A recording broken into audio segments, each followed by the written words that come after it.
Long before Europe was defined by nations, a shadowy dynasty rose from the dense forests and scattered villages of Gaul. The Merovingians, known as the long-haired kings, were rulers whose story blends history with legend, their influence stretching far beyond the visible world of kings and battles. Clovis I, their most famous early king, unified the Frankish tribes with cunning, ambition, and a sense of destiny that seemed guided by something greater than mere chance. Chronicles of the time hint at more than conquest. They suggest secrets, hidden knowledge, and rituals that shaped not only political authority but spiritual power. The Merovingians' long hair was more than a symbol. It was an emblem of divine favor, a physical mark of a sacred lineage whose essence was believed to flow in their veins. Cutting a king's hair was to strip him of his legitimacy, an act of humiliation that reveals the unusual nature of their authority. Baptisms, marriages, and alliances were carefully orchestrated, weaving political strategy with ritual and perhaps even esoteric knowledge. Their territories, from the forests of northern Gaul to the fertile lands of the Rhine, became centers of influence where sacred symbolism intertwined with governance. Even today, the Merovingians are shrouded in mystery. Hidden relics, coded chronicles, and whispers of a bloodline carrying extraordinary power hint at a dynasty that never fully vanished. Their story challenges conventional history, inviting us to explore the boundary between recorded events and concealed truths, between legend and secret knowledge. In uncovering their legacy, we step into a world where power is not just seen. It is felt, preserved, and sometimes whispered across centuries. The Merovingian dynasty emerged from the chaotic tapestry of early medieval Europe, a period when tribal loyalties and local chieftains defined the landscape. Clovis I, the dynasty's most prominent founder, transformed fragmented territories into a unified kingdom through both cunning strategy and alliances that were as much spiritual as political. Baptized into Christianity, Clovis tied his authority to divine sanction, blending religion with rulership in a way that would become a defining feature of his lineage. The dynasty's sacred symbolism extended far beyond religion. Their long hair marked them as chosen, a visible sign of divine essence, and their rituals and public ceremonies were carefully choreographed to reinforce their otherworldly legitimacy. Chronicles hint at secret knowledge transmitted through generations, practices that intertwined governance with esoteric insight, though much has been obscured by time. Geographically and politically, the Merovingians were masters of influence. Forests, rivers, and sacred sites were not merely resources, but symbols imbued with meaning, central to the mythic identity of the kings. Their alliances with the church strengthened both temporal and spiritual authority, and their careful marriages ensured that the sacred bloodline remained intact. Though they eventually lost overt power, the Merovingians' influence persisted subtly through sacred relics, secret traditions, and coded records. They were rulers who understood that authority was more than conquest. It was legacy, hidden knowledge, and symbolism preserved through blood and ritual. Even centuries later, traces of this dynasty echo through legends, art, and secretive traditions, leaving a shadowy imprint on European history that continues to fascinate seekers of hidden truths. Among the many threads that weave the tapestry of Merovingian history, few are as tantalizing or as enigmatic as the question of their bloodline. The Merovingians were not simply kings who ruled by force or circumstance. They were believed to carry a lineage imbued with qualities that set them apart from ordinary rulers. Their very blood, according to chroniclers and later esoteric traditions, was considered sacred, a vessel of power and authority that could be traced back to divine origins. In the early medieval imagination, kingship and blood were inseparable, and for the Merovingians, this connection was amplified, steeped in symbolism, myth, and perhaps reality. The long-haired kings were more than a visual spectacle. Their hair, flowing and uncut, was said to be a sign of their sacred essence. It was not merely a ritualistic tradition or aesthetic preference. It was a physical manifestation of their lineage, a visible marker of the blood that carried both authority and mystery. To cut a Merovingian king's hair was to sever not just an external symbol, but the invisible power that flowed within him, a power that legitimized his reign and, according to some whispers, his ability to act as an intermediary between the earthly and the divine. In this context, the dynasty's bloodline was not just a matter of heredity. It was the very source of their identity, their authority, and their enduring influence. Legends abound of the Merovingians' unusual qualities. Chroniclers spoke in hushed tones of kings whose presence could command loyalty, inspire fear, or even evoke awe through gestures, words, or simply the aura they carried. Some texts hint at uncanny foresight. Others suggest that certain members of the bloodline had a subtle understanding of the natural world, interpreting signs, omens, or celestial movements in ways that gave them an edge over rivals.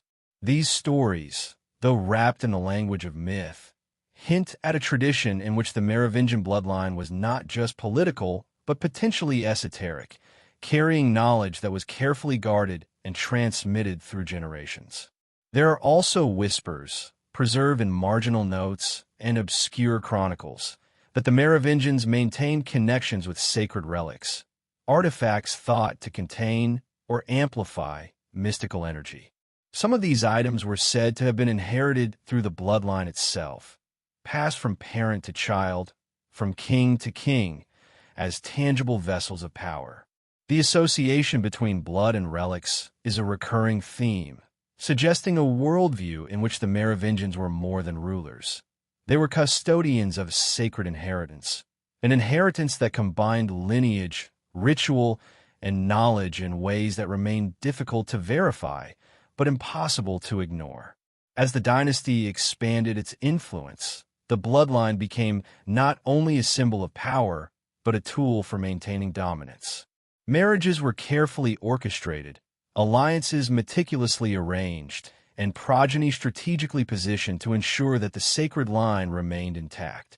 There are even theories that the Merovingians were acutely aware of their blood's perceived significance and took measures to protect it, both physically and ritually. They understood that their lineage was a source of legitimacy, a claim to authority that transcended mere conquest or political maneuvering.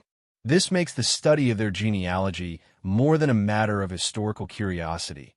It is a journey into the ways in which power, myth, and belief intersected in one of history's most enigmatic dynasties. The notion of a divine bloodline raises questions that linger through centuries. How much of this belief was political theater, designed to consolidate loyalty and command obedience? How much was genuine, a reflection of esoteric traditions preserved and passed down by those who understood the hidden laws of influence? Alternative historians have long speculated that the Merovingians may have been the last visible holders of knowledge that predated the rise of Christianity in Europe, a knowledge encoded in rituals, symbols, and the very essence of their lineage. Whether fact or legend, the idea of a bloodline charged with sacred significance captivated the imagination of medieval chroniclers and continues to fascinate scholars and enthusiasts today. The mystery deepens when we consider the unusual stories surrounding certain Merovingian rulers. Some accounts speak of kings who exhibited extraordinary physical or mental traits, whose charisma could sway crowds, or whose insight into events seemed uncanny. There are even references in obscure texts to kings whose very presence was said to heal, bless, or curse, depending on their intentions. While modern historians often dismiss such tales as exaggeration or myth-making, they cannot be entirely ignored. Within the pattern of these stories, a picture emerges of a dynasty whose bloodline was regarded as extraordinary its influence extending beyond the tangible trappings of kingship into the realm of the mystical and the mysterious. The intersection of bloodline and sacred authority also opens the door to speculation about the Merovingians' connection to the Grail legends. Later traditions, some stretching into the modern era, suggest that the bloodline itself may have been linked to what is often described as the Holy Grail, not merely a chalice or object, but a symbol of divine inheritance and secret wisdom. These theories propose that the Grail was less an artifact and more a representation of the Merovingian lineage, the very blood through which knowledge, authority, and perhaps mystical energy flowed. Whether literal or metaphorical, this idea elevates the dynasty from historical rulers to almost archetypal figures, guardians of a hidden legacy whose echoes might still be felt today. Equally compelling are the hints that this bloodline may not have disappeared entirely.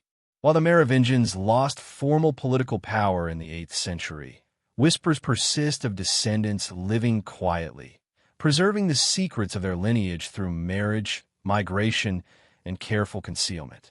Some esoteric traditions suggest that these descendants were aware of their heritage, maintaining rituals and knowledge hidden from the world. Whether or not these claims can be substantiated, they add to the aura of mystery surrounding the dynasty, keeping alive the possibility that the Merovingian influence may not be confined to the distant past, but continues subtly in the present. The fascination with the Merovingian bloodline is not merely academic. It taps into something deeper, a human intrigue with the idea that certain lines, certain inheritances, carry significance far beyond the ordinary. It challenges us to consider the ways in which power, belief, and knowledge intertwine, and to question the narratives we take for granted. The Merovingians, in this sense, serve as a bridge between history and legend, between the seen and the unseen, between the concrete records of kingship and the hidden currents that shape the world behind the veil of ordinary perception. To explore the Merovingian bloodline is to step into a labyrinth of secrets, myths, and tantalizing possibilities. Every chronicler's note, every whisper of legend, every reference to sacred hair or mystical lineage becomes a clue, a breadcrumb leading us deeper into a story that refuses to remain fully contained by conventional history. The dynasty's true legacy may not lie solely in battles won, lands ruled, or crowns worn, but in the invisible threads of power, knowledge, and mystery carried quietly through generations, waiting to be discovered, interpreted, and understood. And so, as we follow the line of kings through centuries of intrigue and legend, we are compelled to ask the questions that have haunted historians and mystics alike. What did the Merovingians truly possess in their blood? How much of their influence was visible, and how much operated in the hidden spaces of ritual, belief, and secret knowledge? And perhaps most intriguingly, could echoes of that sacred lineage still reverberate in the modern world, shaping forces we perceive only faintly, like shadows cast across the centuries? As we trace the enigmatic line of the Merovingians, it becomes impossible to ignore the objects and symbols that surrounded them, artifacts that hint at knowledge deliberately hidden from the wider world. These relics were not merely possessions or trophies. They were markers of authority, vessels of esoteric power, and perhaps keys to secrets that ordinary rulers could never comprehend. Each crown, each chalice, each emblem carried meaning far beyond its outward appearance, whispering of a dynasty whose influence may have extended into realms invisible to the historians of their time. One of the most evocative symbols associated with the Merovingians is the crown. Unlike the simple metal circlets worn by many early medieval kings, Merovingian crowns were often described as elaborate, adorned with stones and intricate carvings that seemed to encode knowledge in their very design. Some chronicles suggest that these crowns were consecrated with rites so secretive that even the most senior clerics were denied full understanding. Legends hint that they were not merely signs of earthly authority, but talismans of a higher order, vessels through which sacred power was channeled. The crown, then, was more than ornamentation. It was a conduit, a symbol that linked the king's physical presence with the invisible currents of divine or mystical influence. Equally significant are the mysterious chalices and relics said to have been in the Merovingian treasury. These objects are often connected to the legends of the Holy Grail, though interpretations vary widely. Some theories suggest the Grail was not a literal cup, but a metaphor for the bloodline itself, the sacred inheritance carried by the Merovingian kings. Others speculate that the dynasty did possess actual relics, consecrated and guarded in secret, imbued with meanings lost to time. Whether tangible or symbolic, these objects served as focal points for the dynasty's authority, emphasizing the interplay between material artifacts and the esoteric knowledge they represented. The symbols the Merovingians left behind extend far beyond crowns and chalices. Geometric patterns, enigmatic inscriptions, and unusual motifs appear repeatedly in the art, architecture, and coinage of the dynasty. Some of these designs have been interpreted as carrying mystical or sacred significance, codes meant to convey messages only to those initiated into the inner circle. A simple coin, for example, may bear a symbol representing divine legitimacy or protection, a subtle reminder that the Merovingian power was anchored not merely in force, but in hidden knowledge. These symbols survive in fragments, scattered across museums, private collections, and even the ruins of ancient churches, each one a whisper of secrets that mainstream history often overlooks. Yet these relics and symbols were not only about preservation of knowledge. They were also instruments of influence. To display a crown, hold a chalice, or reveal a symbol at the right moment could command loyalty, inspire awe, or intimidate rivals. The Merovingians understood that power was not solely political or military. It was also psychological, a manipulation of perception through ritual, symbolism, and the deliberate orchestration of sacred objects. Every artifact, therefore, becomes a part of the story, a silent witness to the dynasty's dual mastery of worldly and hidden authority. Archaeology has offered glimpses into this hidden world, though much remains fragmentary. Tombs of Merovingian kings, when excavated, sometimes contain unusual items, jewels, ceremonial weapons, and vessels that suggest deliberate placement with symbolic intent. Some researchers propose that the arrangement of these items reflects esoteric principles, perhaps connected to cosmology, sacred geometry, or astrological knowledge. Mainstream historians are often cautious, interpreting these findings as mere grave goods or symbols of status, but the patterns hint at something deeper. A worldview in which objects were not inert but active participants in the transmission of power and knowledge. Even in texts, the Merovingians seem to have encoded meaning in ways subtle enough to elude casual observers. Chronicles speak of secret rituals, ceremonial gestures, and sacred sites, often in language that is cryptic or metaphorical. There are hints of objects whose true purpose was deliberately concealed, known only to those within a restricted circle of advisors, priests, or family members. This deliberate concealment reinforces the idea that the dynasty's legacy was never meant to be fully visible.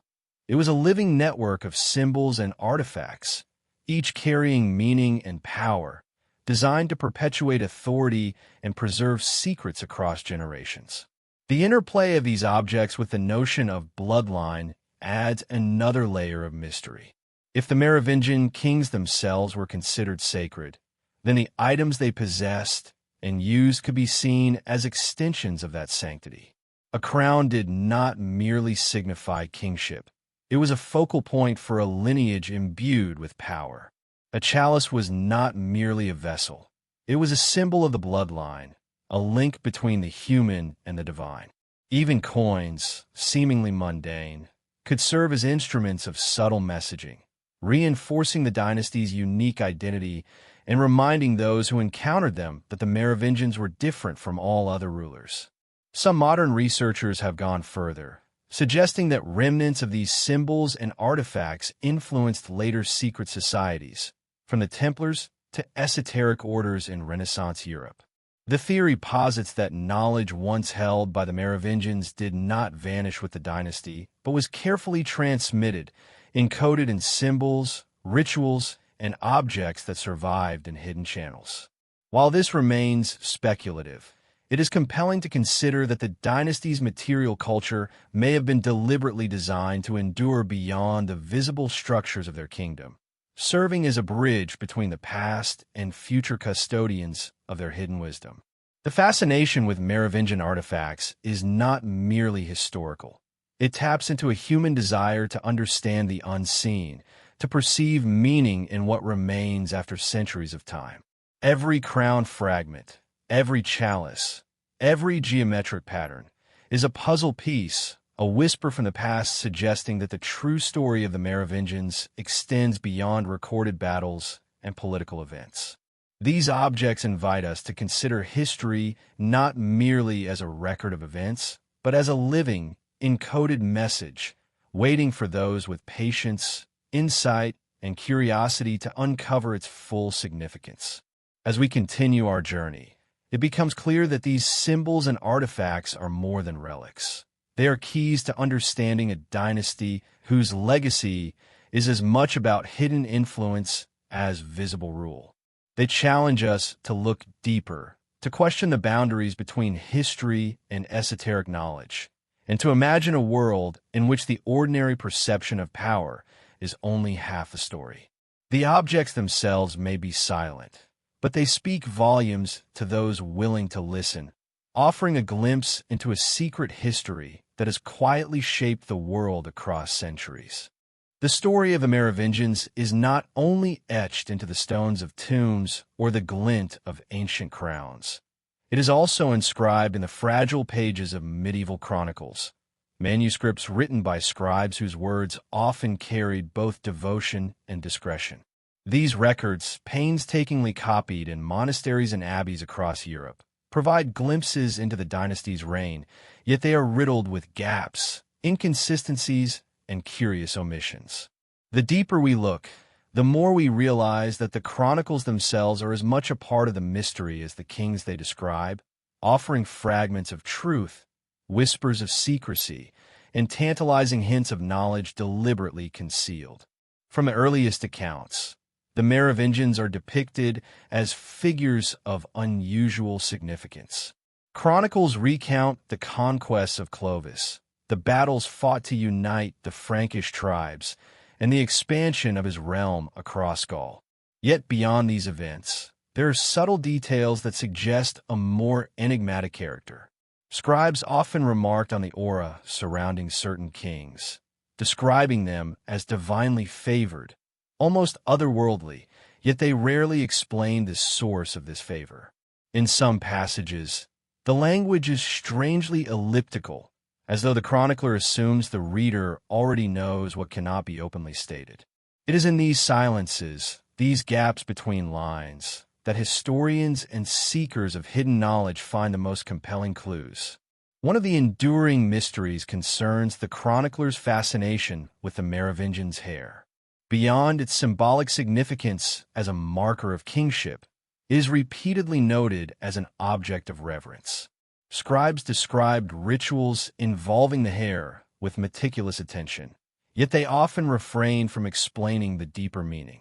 Was it merely tradition, or did the long hair serve as a conduit for some form of power, a tangible link to sacred or esoteric authority? The chronicles rarely clarify, leaving modern readers to speculate. These intentional omissions suggest a culture of secrecy in which certain truths were meant to be understood only by initiates or those within the inner circle of the dynasty. In addition to ceremonial practices, the chronicles hint at Merovingian involvement in mysterious sites and rituals. Certain abbeys, churches, and burial grounds are mentioned repeatedly, often in contexts that suggest more than simple religious observance. Some chronicles allude to hidden chambers, secretive rites, or objects of extraordinary importance, yet the descriptions are always veiled in allegory or metaphor. For those trained in reading between the lines, these passages become rich sources of speculation. They hint at a network of knowledge carefully guarded by the dynasty, preserved through both written record and ritual practice, yet deliberately obscured from public view. The chronicles also reveal a pattern of ambiguity surrounding the dynasty's decline. By the 8th century, the Merovingians lost much of their overt political power to the mayors of the palace. Yet the records are inconsistent about the precise nature of this transition. Some accounts suggest a smooth transfer of authority. Others imply intrigue, rebellion, and subtle manipulation behind the scenes. This inconsistency raises questions. Did the chroniclers deliberately obscure the truth? Were they aware of a hidden layer of power that continued to operate even as the king's visible authority waned? The gaps in the historical record seem less like accidents and more like deliberate acts of concealment. Marginal notes and glosses in certain manuscripts add further intrigue.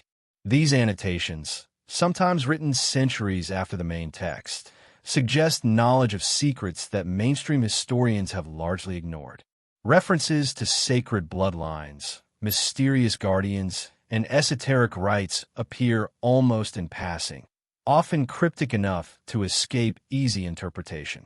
For those willing to look, these marginalia hint at a parallel narrative, one in which the Merovingians were not merely political rulers, but custodians of hidden wisdom, a legacy carefully transmitted through coded language and selective record-keeping.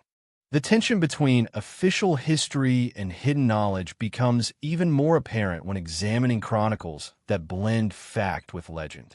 Tales of extraordinary kings, miraculous events, or divine intervention abound, yet they are often intertwined with subtle cues suggesting deeper, unspoken truths. Did the scribes intentionally encode messages for those in the know, using allegory and symbol to communicate what could not be openly stated? Or were these embellishments merely literary devices meant to glorify the dynasty? The truth is elusive, but the persistent presence of these anomalies across multiple sources cannot be ignored. They suggest a consistent effort to preserve knowledge in a form that could survive the scrutiny of outsiders while remaining intelligible to those initiated into the mysteries. The chronicles also hint at the Merovingians' connection to sacred relics and sites. Certain churches and abbeys are repeatedly mentioned as places of significance, sometimes in ways that suggest hidden chambers, secret treasuries, or sacred rituals. The chroniclers describe these sites with an almost reverential tone, implying that their importance extended beyond ordinary religious practice.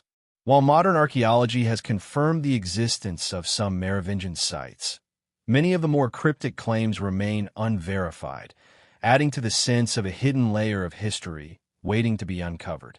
Perhaps most striking is the chronicler's portrayal of the Merovingians' influence beyond their lifetime. Even as political power shifted to new dynasties, there are repeated suggestions that the Merovingian legacy persisted, subtly shaping events, guiding rulers, or inspiring secretive groups. The language is often oblique, leaving readers to piece together a puzzle from fragments of narrative, allegory, and marginal note. This persistence of influence, even after the decline of visible authority, reinforces the idea that the dynasty's power was not merely temporal, but embedded in networks of hidden knowledge, ritual, and symbol. In reading these chronicles, one is struck by the interplay between what is recorded and what is omitted. History, in these texts, is never purely neutral. It is a deliberate act of selection, a negotiation between revealing and concealing. For the Merovingians, this dynamic may have been intentional, their legacy preserved in plain sight, yet hidden in meaning, accessible only to those with the insight or initiation to discern it. The chronicles, then, become more than historical documents. They are keys, maps, and riddles, guiding us into a world where the line between history and mystery blurs. Ultimately, the medieval chronicles of the Merovingians invite us to consider a larger question: how much of what we call history is shaped by deliberate concealment? How many truths have been veiled, encoded, or symbolically preserved for the few who could understand them? In the case of the Merovingians, it seems clear that their story was never meant to be fully visible. It survives in fragments, in gaps, and in whispers, challenging us to read between the lines, to follow the hints, and to explore a hidden narrative that may illuminate not just the past, but the enduring echoes of a dynasty whose influence could stretch far beyond what we can readily see. Among the most enduring and captivating threads woven through the Merovingian legacy is the connection to the Holy Grail.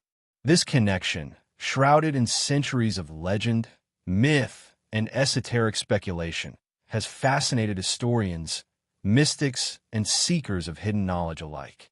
The Grail itself is one of history's most enigmatic symbols, sometimes described as a chalice, other times as a stone, a bloodline, or even a metaphor for divine wisdom.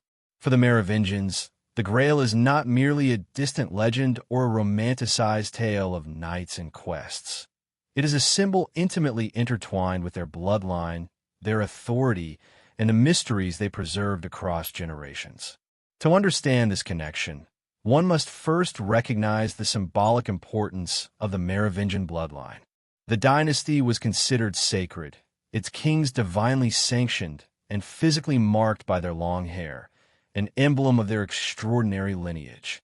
Some traditions suggest that the Grail was less an object to be sought and more a representation of this bloodline, a living conduit of divine or mystical authority. In this sense, the Grail becomes not a mere relic, but a symbol of continuity, a vessel through which knowledge, power, and sacred heritage were transmitted from one generation to the next. It was a key to understanding the hidden dimension of Merovingian rule, where the ordinary perception of power was intertwined with secrets preserved through ritual and lineage. Medieval literature and later esoteric works hint at this connection in ways that are both subtle and profound. Early texts describe the Grail as a source of life, health, and divine favor, but they rarely specify its nature.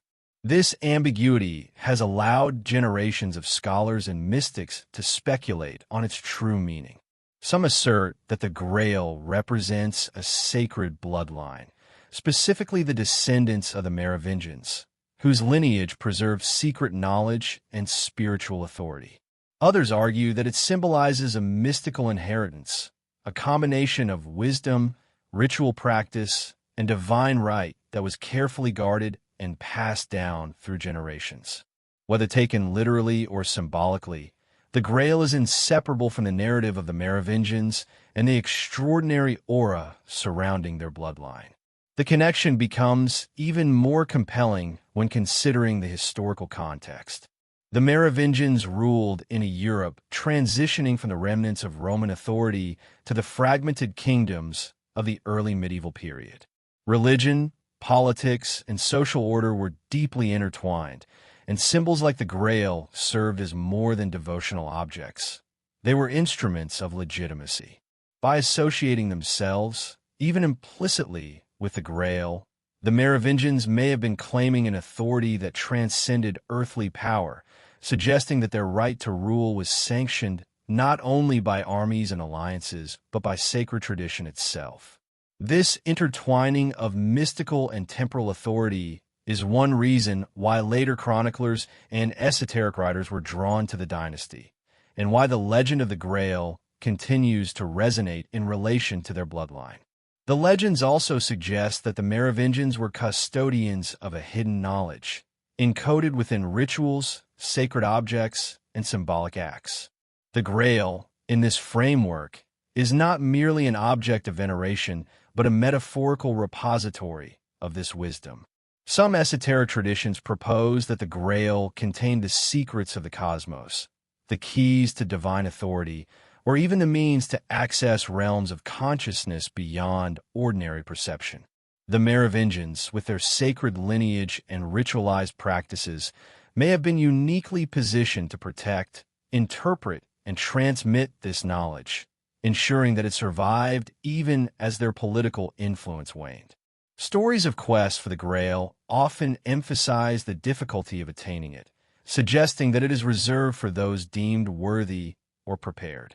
In this light, the Merovingians' role as guardians of the Grail takes on added significance.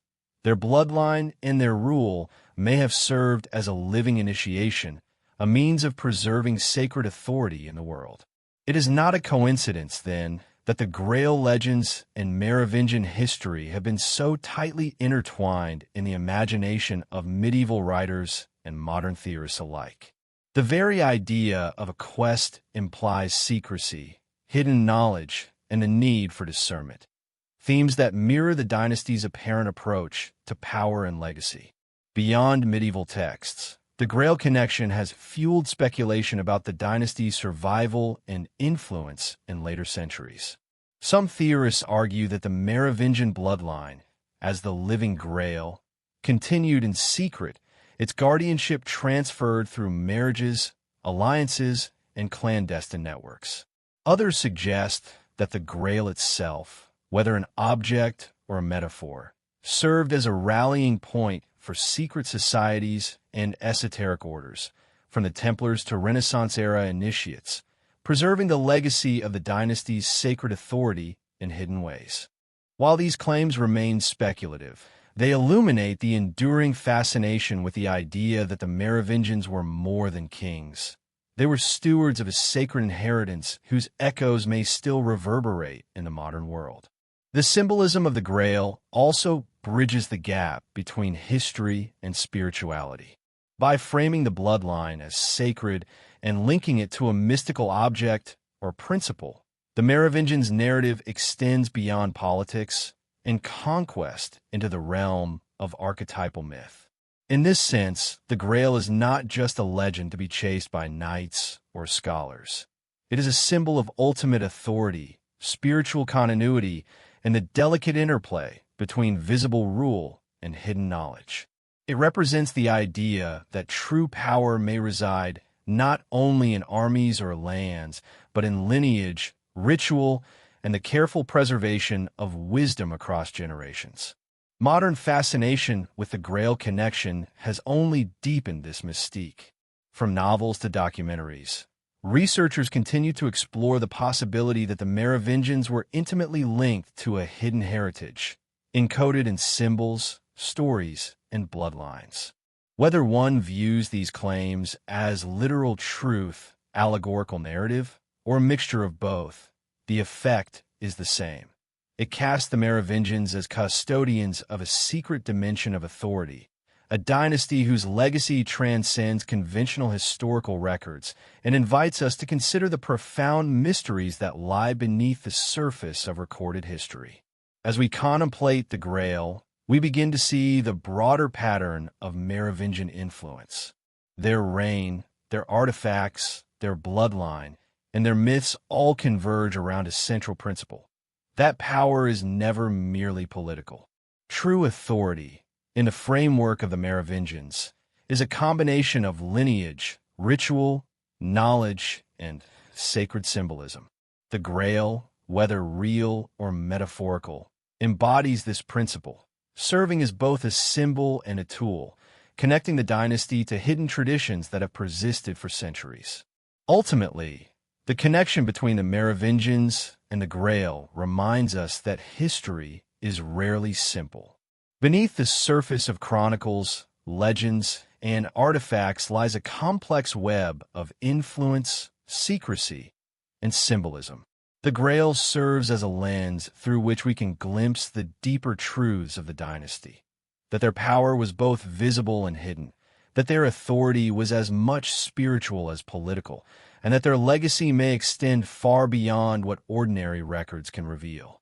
In exploring this connection, we are invited to follow the echoes of a sacred bloodline, tracing its presence through centuries of myth, ritual, and hidden influence, a journey that will continue to unfold as we delve deeper into the secrets of the Merovingians.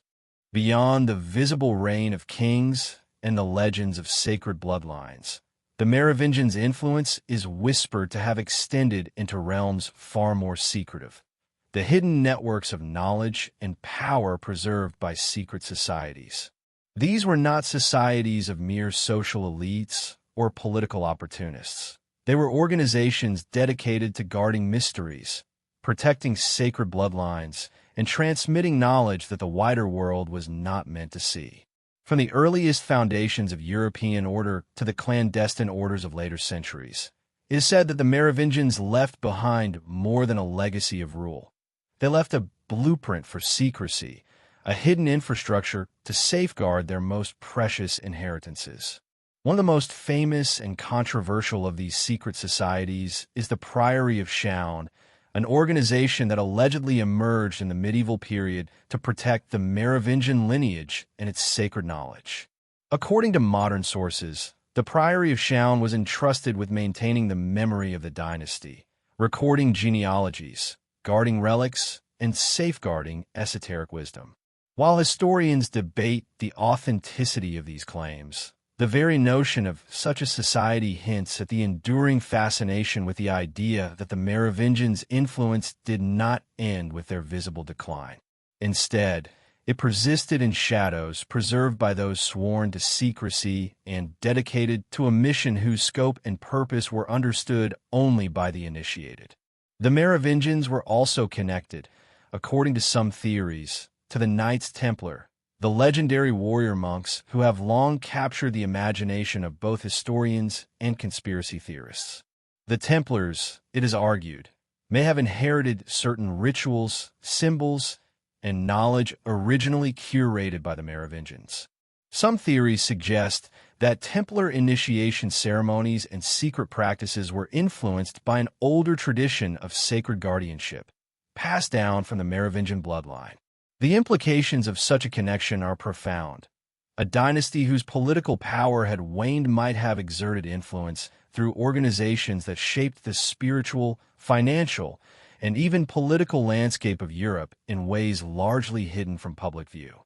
Artifacts, symbols, and coded documents played a critical role in these networks. Chronicles, genealogies, and sacred texts were often encoded with layered meanings, intelligible only to those trained in the symbolic language of the society. The Merovingians, with their emphasis on ritual and bloodline, may have laid the foundation for these systems, ensuring that critical knowledge could survive through generations without being easily detected or misinterpreted by outsiders. Every object, from a chalice to a coin, every ritual, and every cryptic document became a node in a web of secrecy, a mechanism for preserving power and wisdom in a world that often sought to erase them. The notion of guardianship extends beyond mere protection of material objects. These societies were tasked with preserving a worldview, a perspective in which authority was not defined solely by armies or crowns, but by access to hidden knowledge and sacred lineage. In this sense, the Merovingians' influence could continue to shape the course of events without their direct intervention.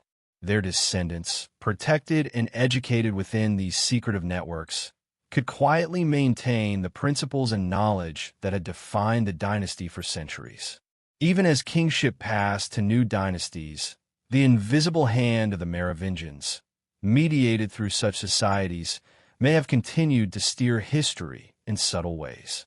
Some scholars argue that the secrecy surrounding these societies explains the gaps and ambiguities in mainstream historical accounts. Why are certain genealogies suspiciously incomplete? Why are some relics and artifacts recorded only in fragmented sources? Why do legends persist even when formal historical evidence is sparse?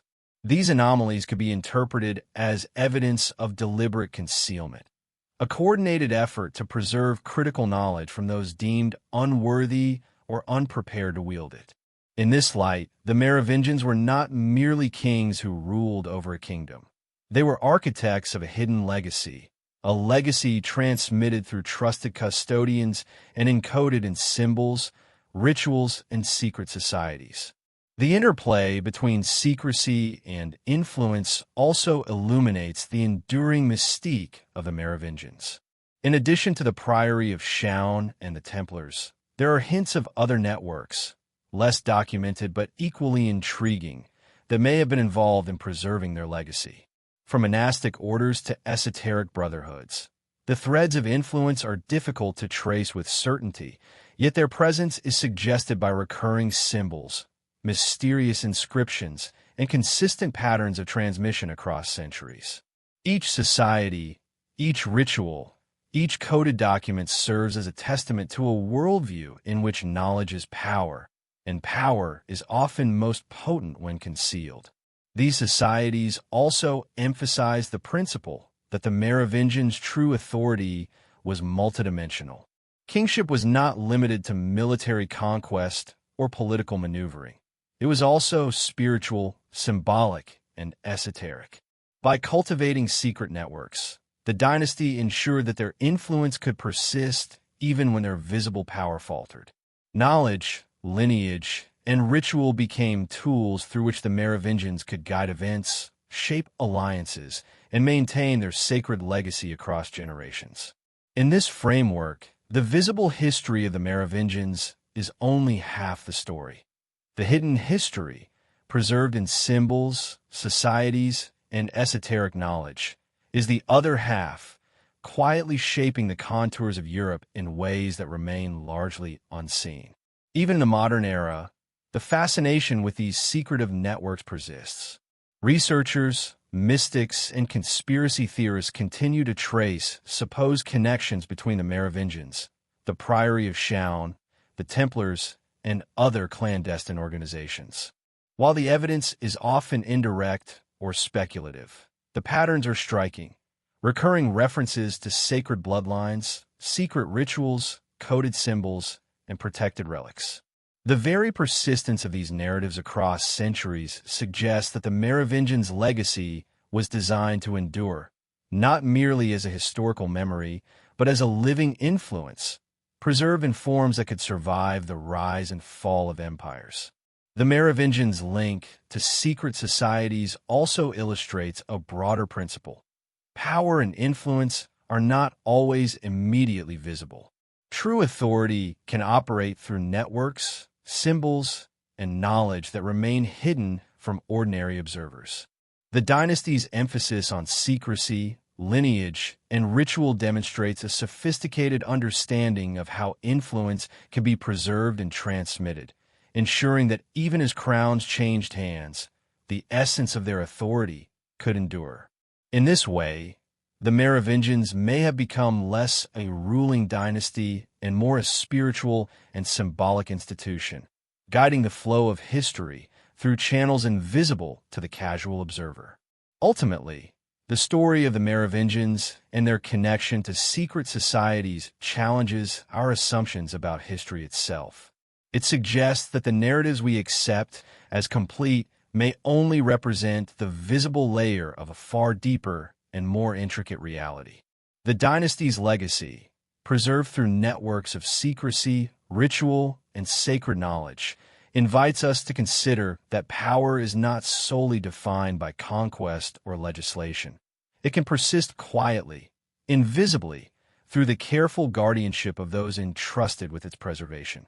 The Merovingians, in this sense, continue to exert a subtle influence, echoing through centuries of hidden networks and secret knowledge, leaving a legacy that is as much about what is unseen as what is recorded. As the Merovingians' earthly power began to wane, another dimension of their influence emerged, one that was whispered in prophecy, hinted at in legend, and recorded in texts that blurred the line between history and mystical foresight. These prophecies, some preserved in medieval manuscripts and others passed down orally, suggest that the dynasty's significance was never limited to the temporal realm. Even as kings fell from power, their legacy seemed to echo through the ages, carried not only by bloodlines and secret societies, but also by visions, omens, and predictions that spoke of a hidden continuity beyond the visible. Medieval chroniclers and later esoteric writers alike noted strange phenomena surrounding the Merovingian kings. Comets, unusual celestial events, and peculiar natural occurrences were often interpreted as signs of divine favor or of warning. Certain kings were believed to possess an almost prophetic awareness, able to anticipate events or understand patterns that eluded ordinary observers. These notions fed into a larger narrative in which the dynasty was connected to forces beyond the material world, a current of destiny that flowed through their bloodline and extended far beyond the borders of their kingdom. Some of the most intriguing prophecies are found in texts like the Prophecies of Merlin and various esoteric manuscripts attributed to cloistered monks or secretive seers. These writings often describe rulers whose power is invisible yet enduring, whose influence can shape the course of kingdoms long after their visible reign has ended. While these sources are cryptic and sometimes contradictory, they consistently present a vision of the Merovingians as more than political figures. They are portrayed as custodians of hidden knowledge, whose actions and lineage resonate through time in ways that ordinary history cannot fully account for. The prophetic dimension of the Merovingian legacy also emphasizes cycles of decline and resurgence. Many texts speak of periods when the dynasty's influence would appear diminished, only to re-emerge subtly through unexpected channels: marriages, religious institutions, or secret guardianship of sacred knowledge. This recurring theme suggests a worldview in which authority and wisdom are resilient, surviving shifts in political power and even the apparent disappearance of kings. To the medieval imagination, this resilience was evidence of a deeper, almost cosmic pattern in which the Merovingians' role in history could not be fully erased. Legends associated with the dynasty often intertwine with these prophecies. Stories tell of kings whose deaths were accompanied by omens or whose births were marked by miraculous signs. Some tales hint at extraordinary abilities, foresight, the capacity to heal, or uncanny influence over natural forces. While such claims are impossible to verify in the empirical sense, they reinforce the perception that the Merovingians operated at the intersection of the mundane and the mystical, their presence suffused with a significance that extended beyond conventional politics. The legends themselves become part of a prophetic tapestry, encoding knowledge and symbolism that hint at the enduring power of the bloodline. Certain esoteric traditions go even further, suggesting that the Merovingians were linked to apocalyptic visions and cycles of cosmic change. In these accounts, the dynasty is portrayed as a focal point for balance, acting as a hidden stabilizer of events in both the spiritual and temporal realms. Kings and heirs were believed to carry not only the weight of governance, but also the responsibility of preserving sacred continuity, ensuring that knowledge, ritual, and lineage could survive trials and upheavals.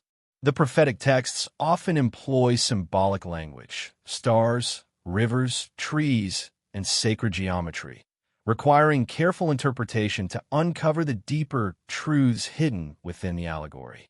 Interestingly, some prophecies suggest that the Merovingians' legacy would intersect with the rise of secret societies and esoteric orders in later centuries. These visions hinted that the bloodline's influence would persist through carefully maintained networks, subtly guiding events, shaping alliances, and protecting sacred wisdom from being lost to time.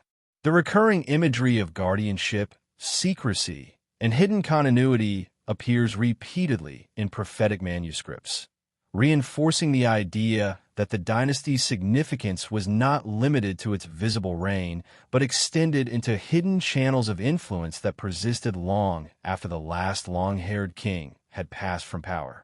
These predictions also highlight a tension between what is known and what is hidden. Prophecies, by their nature, are ambiguous. They hint at outcomes without fully revealing them. In the context of the Merovingians, this ambiguity may have served a deliberate purpose. By encoding their future significance in cryptic language, the dynasty ensured that only those with insight, or perhaps initiation, could discern the full meaning. The prophecies themselves become a tool of preservation, a method of safeguarding knowledge about the bloodline and its enduring influence, even in times when overt authority had vanished. The interplay between prophecy and legend also reveals the dynasty's broader cultural impact. Even in regions where the Merovingians no longer ruled, their presence lingered in stories, rituals, and the collective imagination.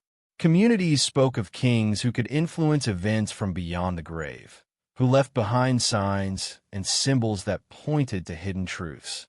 Over time, these tales merged with local myths, producing layers of narrative in which the historical dynasty and the prophetic vision became intertwined. For those attuned to the symbolic language of the past, these stories serve as markers, guiding us toward a deeper understanding of the dynasty's hidden influence. Modern interpretations of Merovingian prophecies often connect them to the concept of a sacred bloodline, suggesting that the visions preserved in medieval texts were not merely fanciful predictions, but encoded knowledge about the preservation of lineage, authority, and esoteric wisdom. Some theorists argue that these prophecies hint at the continued survival of the dynasty in secret, its legacy preserved through descendants who carried the sacred knowledge into subsequent generations. Whether viewed literally or metaphorically, these interpretations reinforce the perception that the Merovingians' influence extends far beyond the historical record, leaving subtle traces in culture, legend, and hidden traditions. In contemplating the prophecies of the Merovingians, we begin to understand the depth and complexity of their legacy. It is a legacy that operates simultaneously in the visible and invisible realms, blending history with legend, fact with allegory, and temporal power with spiritual significance. The prophecies invite us to look beyond the surface of events, to seek patterns and connections that ordinary history might obscure. They challenge us to consider the possibility that the dynasty's influence is not confined to the past, but continues subtly, quietly, and profoundly, shaping narratives, inspiring myths, and preserving knowledge through generations of guardianship. Ultimately, the prophetic dimension of the Merovingians reminds us that history is never solely about what can be recorded in chronicles or preserved in artifacts. True influence may be encoded in visions, hidden in allegory, and transmitted through symbolic acts and sacred lineage. The prophecies of the Merovingians, mysterious and cryptic as they are, offer a glimpse into this hidden realm, suggesting that the dynasty's power and significance extend far beyond what is visible, leaving echoes that continue to resonate through time and inviting us to explore the shadowed corridors of a legacy that refuses to be forgotten. The idea of the Holy Grail has always carried a strange duality, part sacred relic, part whispered code. In medieval Europe, the Grail was depicted as a chalice, a cup of divine mystery. But over time, another interpretation began to surface, one that shifted the Grail from an object to a lineage, from a vessel of gold to a vessel of blood. This transformation in meaning would eventually entwine the Grail with the story of the Merovingians, creating a blend of history, symbolism, and myth powerful enough to reshape entire belief systems. To understand the Merovingian connection, it helps to start with the Grail's curious evolution. Early Christian writings say nothing of a holy cup surviving the Last Supper, nor of Joseph of Arimathea catching Christ's blood in a vessel. These ideas appear much later, in medieval romances, particularly those written by Chrétien de Troyes and Wolfram von Eschenbach. In their work, the Grail is not simply a relic. It is an object of spiritual power, capable of healing, resurrecting, and granting wisdom. The Grail is tied to a hidden lineage of guardians, a line that must remain unbroken. But the mystery deepens when those texts are read through an esoteric lens. Some scholars note the odd phrasing sang real, meaning royal blood. Over time, This expression was compressed and transformed into San Graal, or Holy Grail. Was this linguistic shift a coincidence or an encoded message? Conspiracy theorists, mystics, and alternative historians argue the latter. In this view, the Grail is not a cup at all, but a bloodline, a living heritage tracing back to sacred origins. The royal blood. Interpretations suggest that the Grail stories were metaphorical, pointing toward a lineage that carried spiritual authority through DNA rather than through relics. Here is where the Merovingians enter the narrative. As the first dynasty to rule the Frankish kingdom, they carried an aura of supernatural legitimacy. Medieval chroniclers wrote that their power came from a mysterious, almost divine source.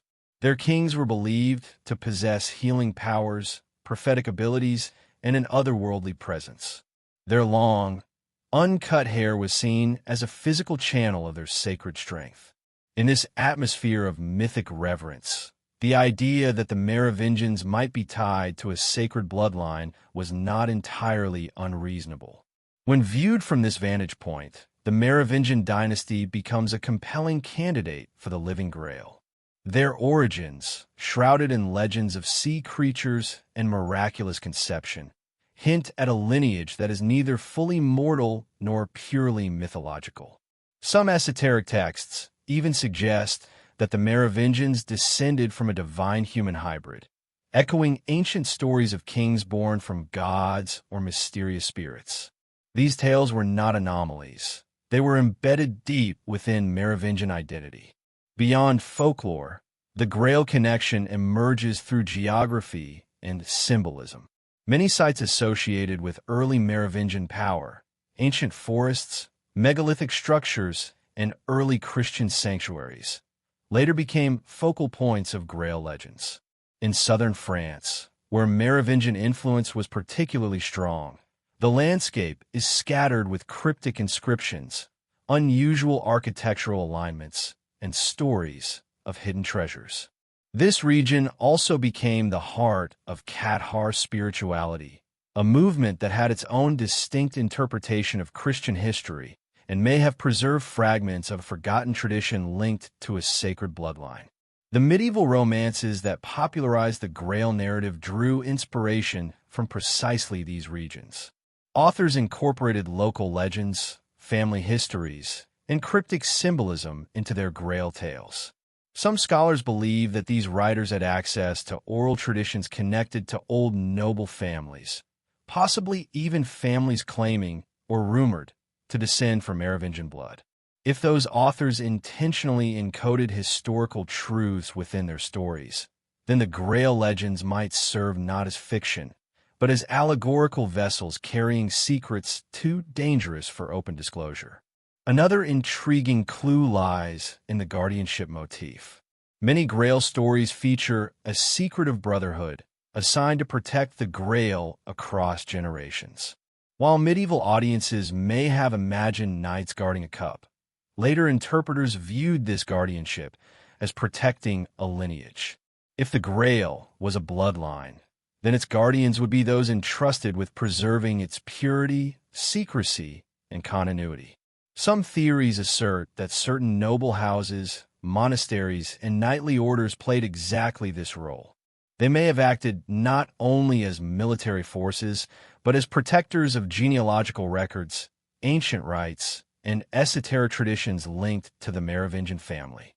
One of the most controversial claims is that the Merovingians represent a strand of sacred kingship rooted in an even older tradition.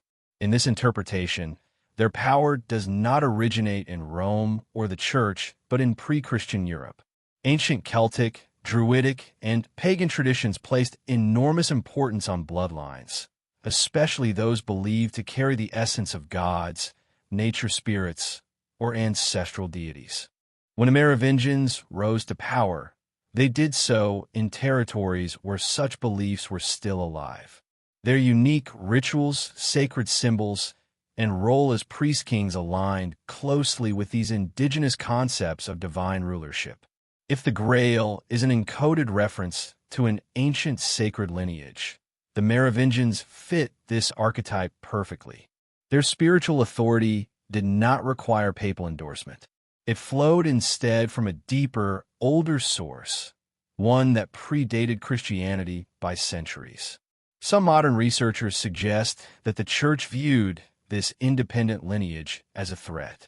A royal family claiming divine authority from outside the Church's framework posed a challenge to ecclesiastical control.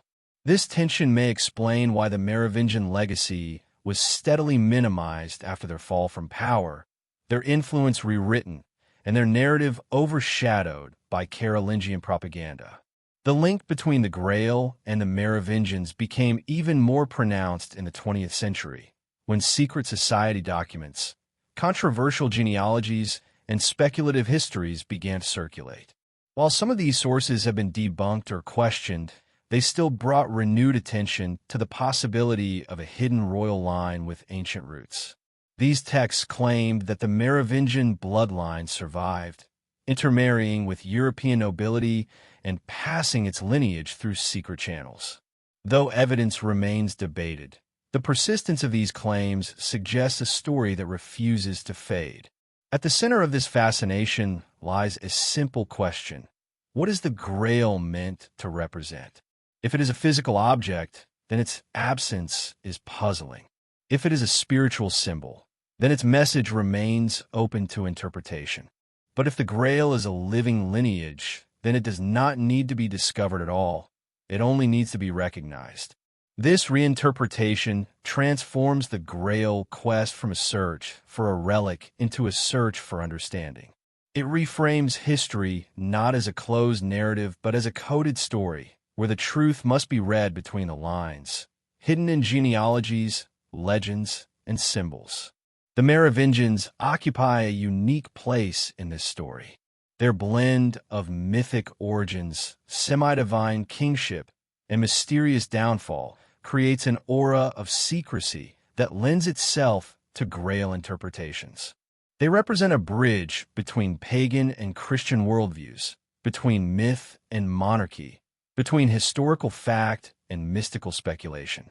Whether or not they were truly custodians of a sacred bloodline, their legacy continues to inspire theories about hidden histories, forbidden knowledge, and the possibility that Europe's past is more complex than it appears. In the end, the Grail may be less about what it is and more about what it symbolizes. It stands for the search for continuity, for a link between the divine and the human, for a lineage that carries meaning across time. And in this symbolic landscape, the Merovingians remain central, an ancient dynasty whose shadow stretches into legend, inviting us to question what history chooses to remember and what it chooses to forget. The Knights Templar have long stood at the crossroads of history and legend, a brotherhood whose true nature seems constantly out of reach. They began as humble protectors of pilgrims, yet within a few decades they became one of the most powerful organizations in medieval Europe. Their rise was meteoric, their secrets impenetrable, and their downfall catastrophic. In the centuries since their destruction, they have become woven into countless theories, some grounded in historical clues, others drifting into the realm of myth. Among these theories, one of the most enduring is their possible connection to the Merovingian bloodline.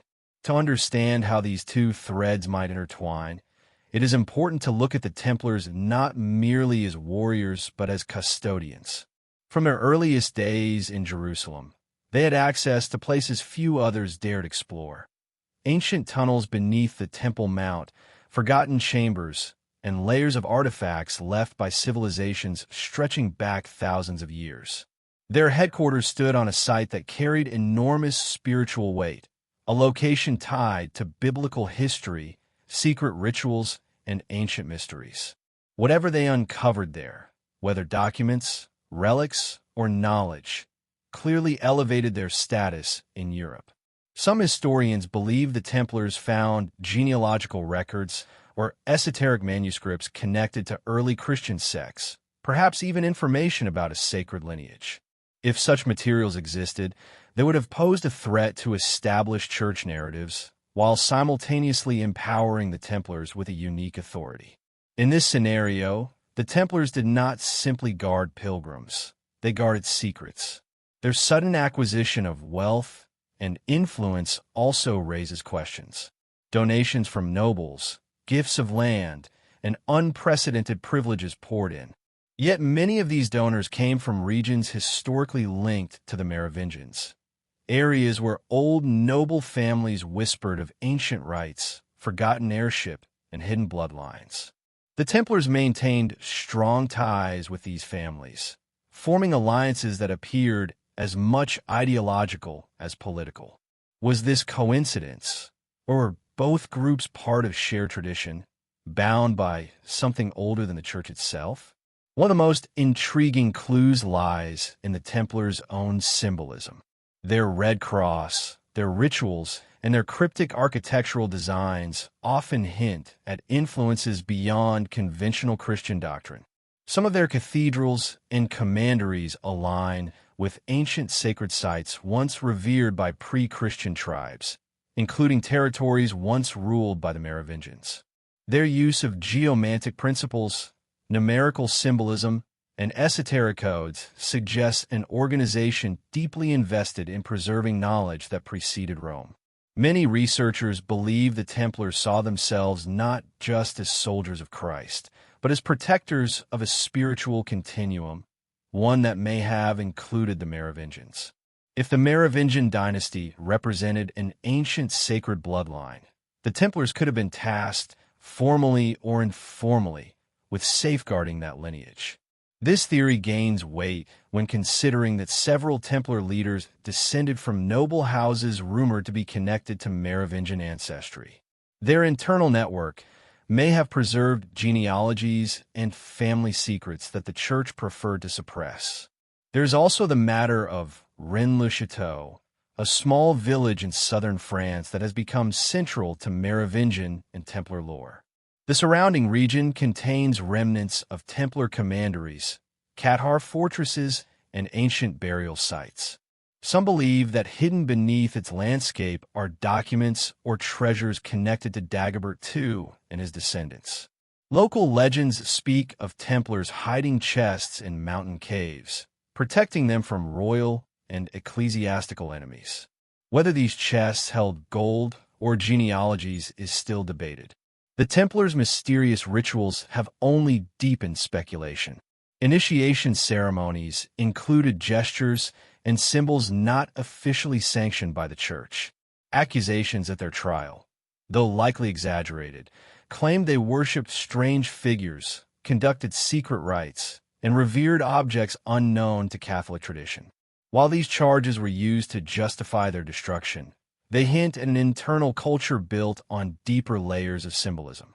Some interpret these rites as evidence of Gnostic influence or the preservation of ideas that diverged sharply from the Church's centralized authority.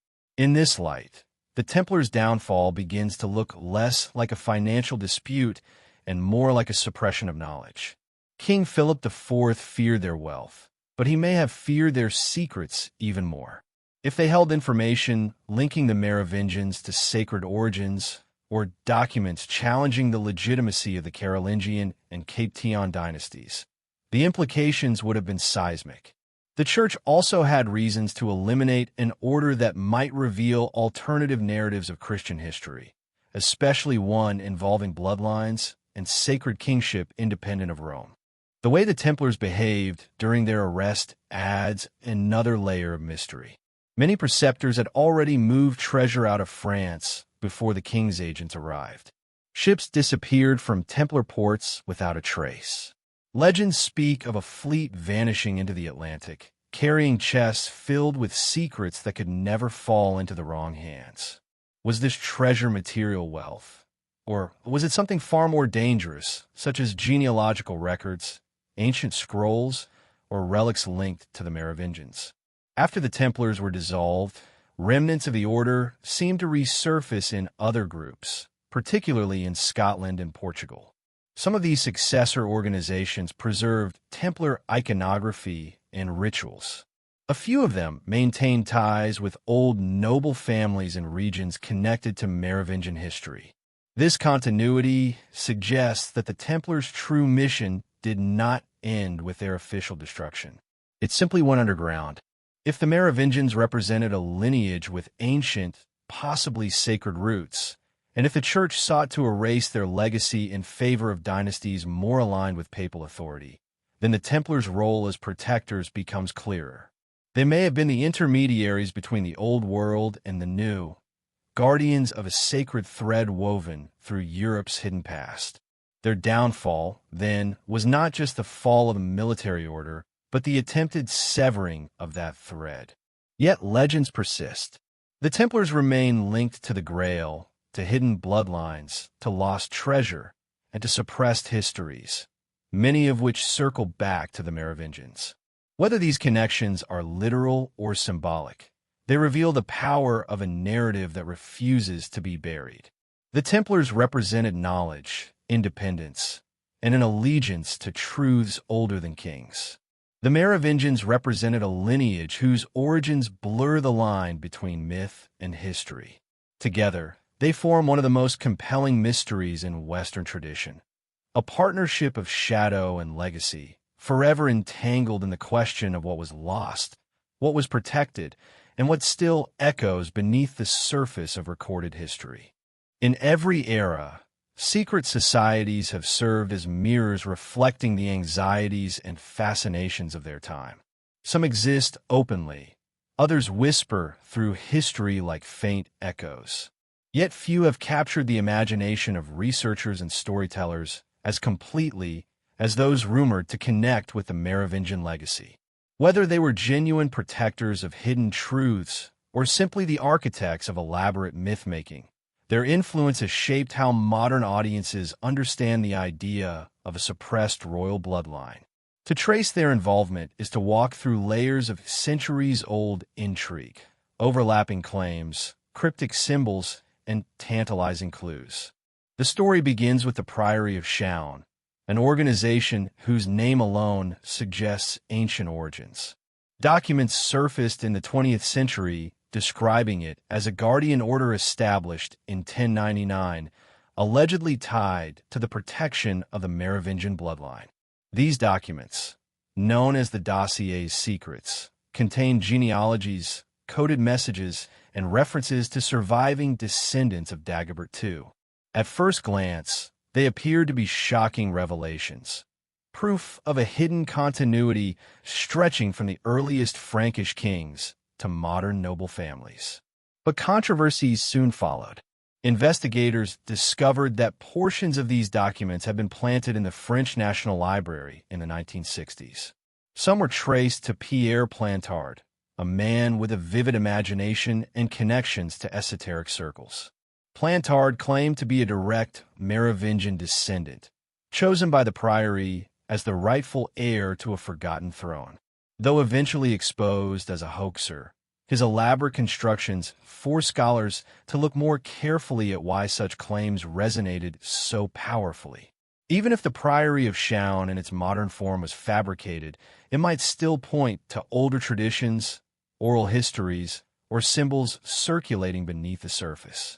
The controversy around the priory sparked renewed interest in older secret societies, particularly the Rosicrucians.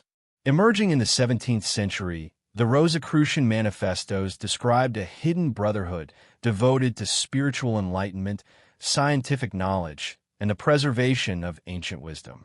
Their origins were deliberately obscure, blending Christian mysticism with alchemy, Hermetic teachings, and coded allegory. Some scholars believe that the Rosicrucians inherited fragments of older traditions that may have included stories of sacred bloodlines, pre-Christian kingship, and an ancient understanding of divine rulership. Several Rosicrucian texts reference a royal secret, a phrase that has been interpreted in various ways, some theological, some dynastic. Certain symbols used in Rosicrucian art echo motifs found in Merovingian sites: the fleur-de-lis, the rose, the vine, the fish. Whether these similarities are accidental or intentional remains debated, but they have fueled speculation that Rosicrucianism served as a vessel for preserving traditions the Church may have found inconvenient. The Rosicrucian emphasis on hidden lineage, encoded wisdom, and alchemical transformation mirrors the mythical dimensions of the Merovingian story. Another major player in this web of connections is Freemasonry. While mainstream Freemasonry emerged in the 18th century as a fraternal organization, its internal mythology extends far deeper. Masonic rituals reference lost kings, ancient builders, hidden wisdom, and a lineage of knowledge transmitted through secret channels. The organization's hierarchical structure, symbolic degrees, and allegorical narratives resemble systems used by medieval esoteric groups. Some branches of Freemasonry, particularly the Scottish Rite, include references to early European traditions and sacred kingship.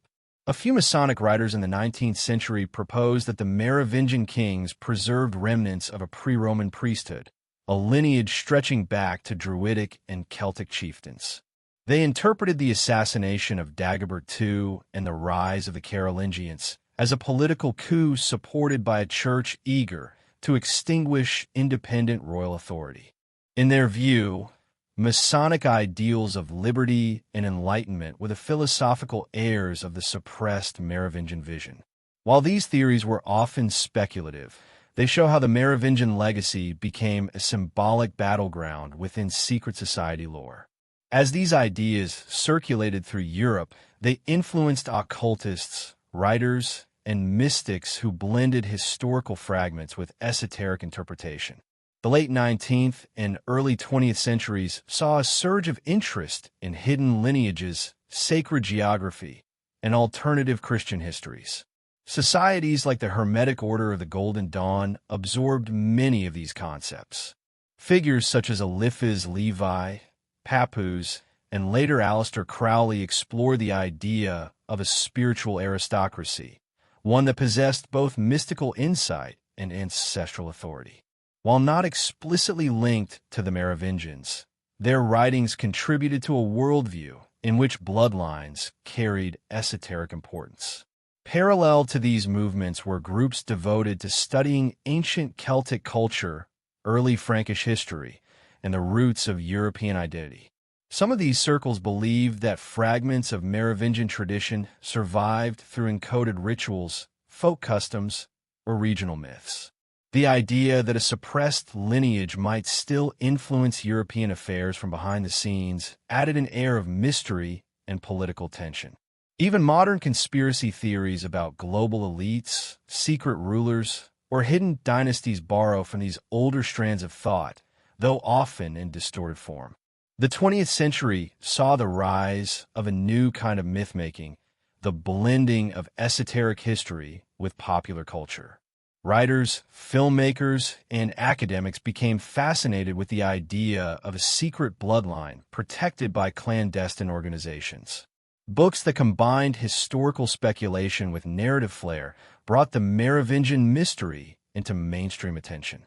Some authors treated the Priory of Chaon documents as evidence, while others used them as inspiration for fictional retellings. This merging of history and myth blurred boundaries, allowing the Merovingian story to evolve into a modern legend. Even though many claims surrounding these secret societies remain unverified or outright fabricated, they continue to hold symbolic power.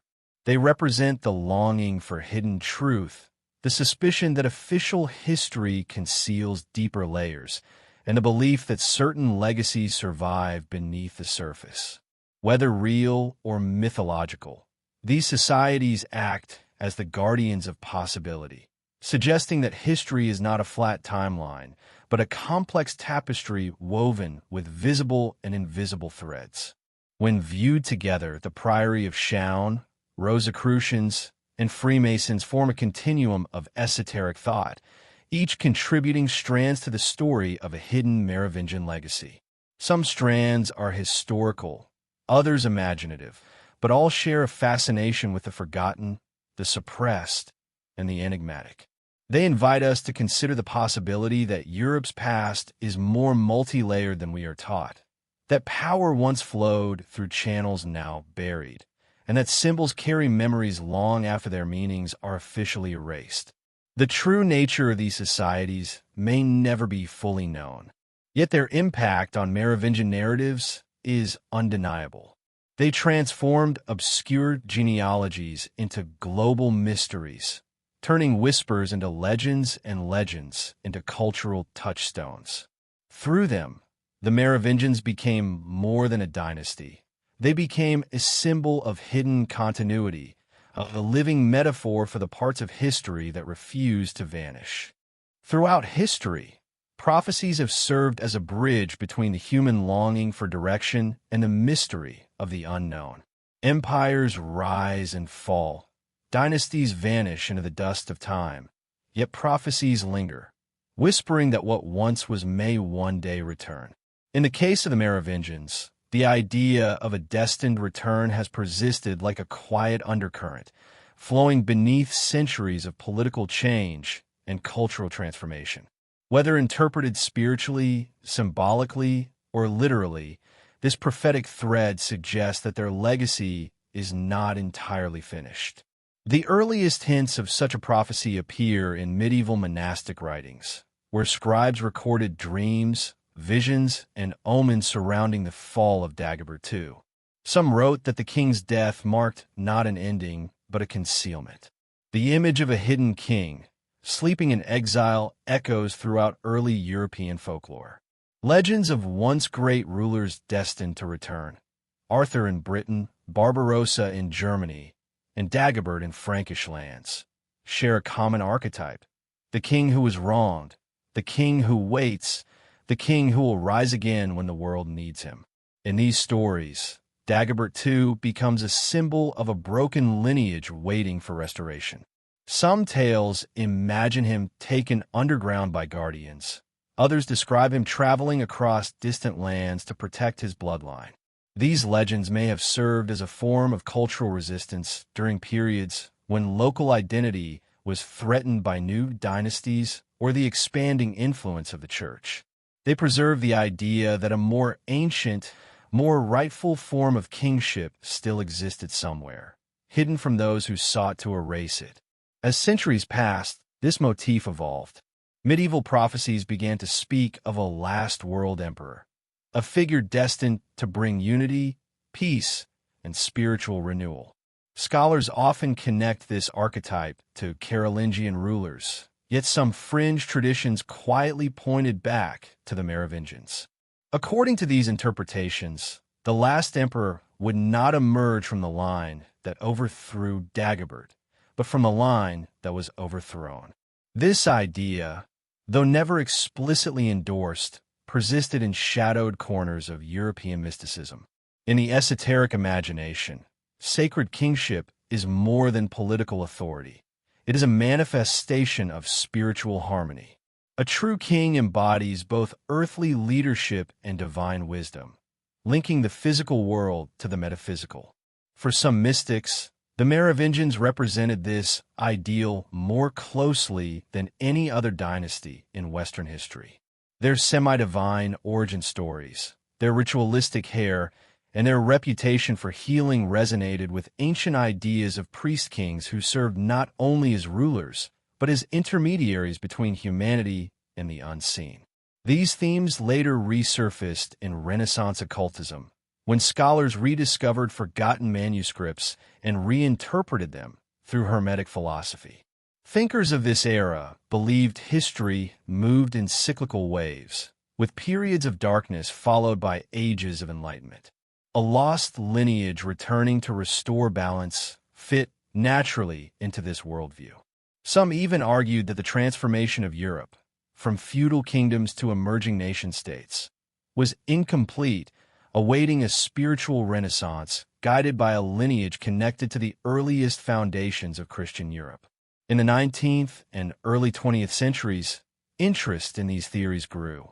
Romantic poets and occult writers spoke of a hidden monarchic tradition capable of renewing the fractured European spirit.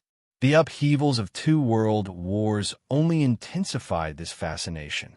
As old monarchies collapsed and political structures modernized, some turned to alternative visions of leadership, ones rooted not in elections or legal mandates, but in ancient spiritual legitimacy. These ideas remained fringe, yet they exerted subtle influence on certain esoteric movements. Modern prophecy seekers often tie the Merovingians to the idea of a chosen line, a lineage meant to carry forward a forgotten wisdom. This does not always refer to literal kingship. In many contemporary interpretations, the return of the Merovingian legacy symbolizes a larger rebirth, a resurgence of ancestral memory, a reconnection to sacred landscapes, or a revival of spiritual values lost in the mechanized world. In this reading, the king is symbolic, a stand-in for the awakening of an older consciousness. Yet there are more literal interpretations as well. Some modern genealogists have attempted to trace surviving descendants of Dagobert II, weaving complex family trees that span medieval Europe. Whether accurate or not, these efforts reflect a deep fascination with the idea that an ancient bloodline still pulses quietly beneath the surface of modern society. In an age obsessed with DNA testing and ancestral origin, the concept of a hidden lineage waiting to be revealed holds a powerful allure. Even more intriguing is how these prophecies intersect with contemporary geopolitics. European unity, global instability, and sweeping cultural shifts have prompted some thinkers to revisit the idea of a unifying figure, someone capable of bridging the ancient and the modern. Though purely speculative, some theories imagine a symbolic return of Merovingian ideals rather than a literal king, a leader or movement rooted in reconciliation, spiritual awareness, and connection to forgotten heritage. Such ideas, of course, sit far outside mainstream historical scholarship. Yet their persistence reveals something important. The Merovingian legacy touches a deep psychological need. The world, in its complexity, often feels fragmented and directionless. Prophecies about a returning king, whether Dagobert or an unknown descendant, offer a narrative of hope, a belief that the past holds the key to restoring balance. But whether or not such a figure ever emerges is almost beside the point. The real power of these prophecies lies in the questions they raise. What parts of history have been forgotten? What ancient traditions still influence the world in subtle ways? And why do certain dynasties leave such enduring shadows long after their political power has vanished? The idea of a returning Merovingian is not merely an esoteric fantasy. It is a reflection of humanity's longing for continuity, meaning, and identity. It suggests that history is not a closed book, but an unfinished manuscript, with entire chapters waiting for rediscovery. The Merovingians, wrapped in mystery and myth, stand at the center of this narrative, a dynasty whose story, far from ending in the 7th century, continues to inspire visions of a future shaped by ancient echoes.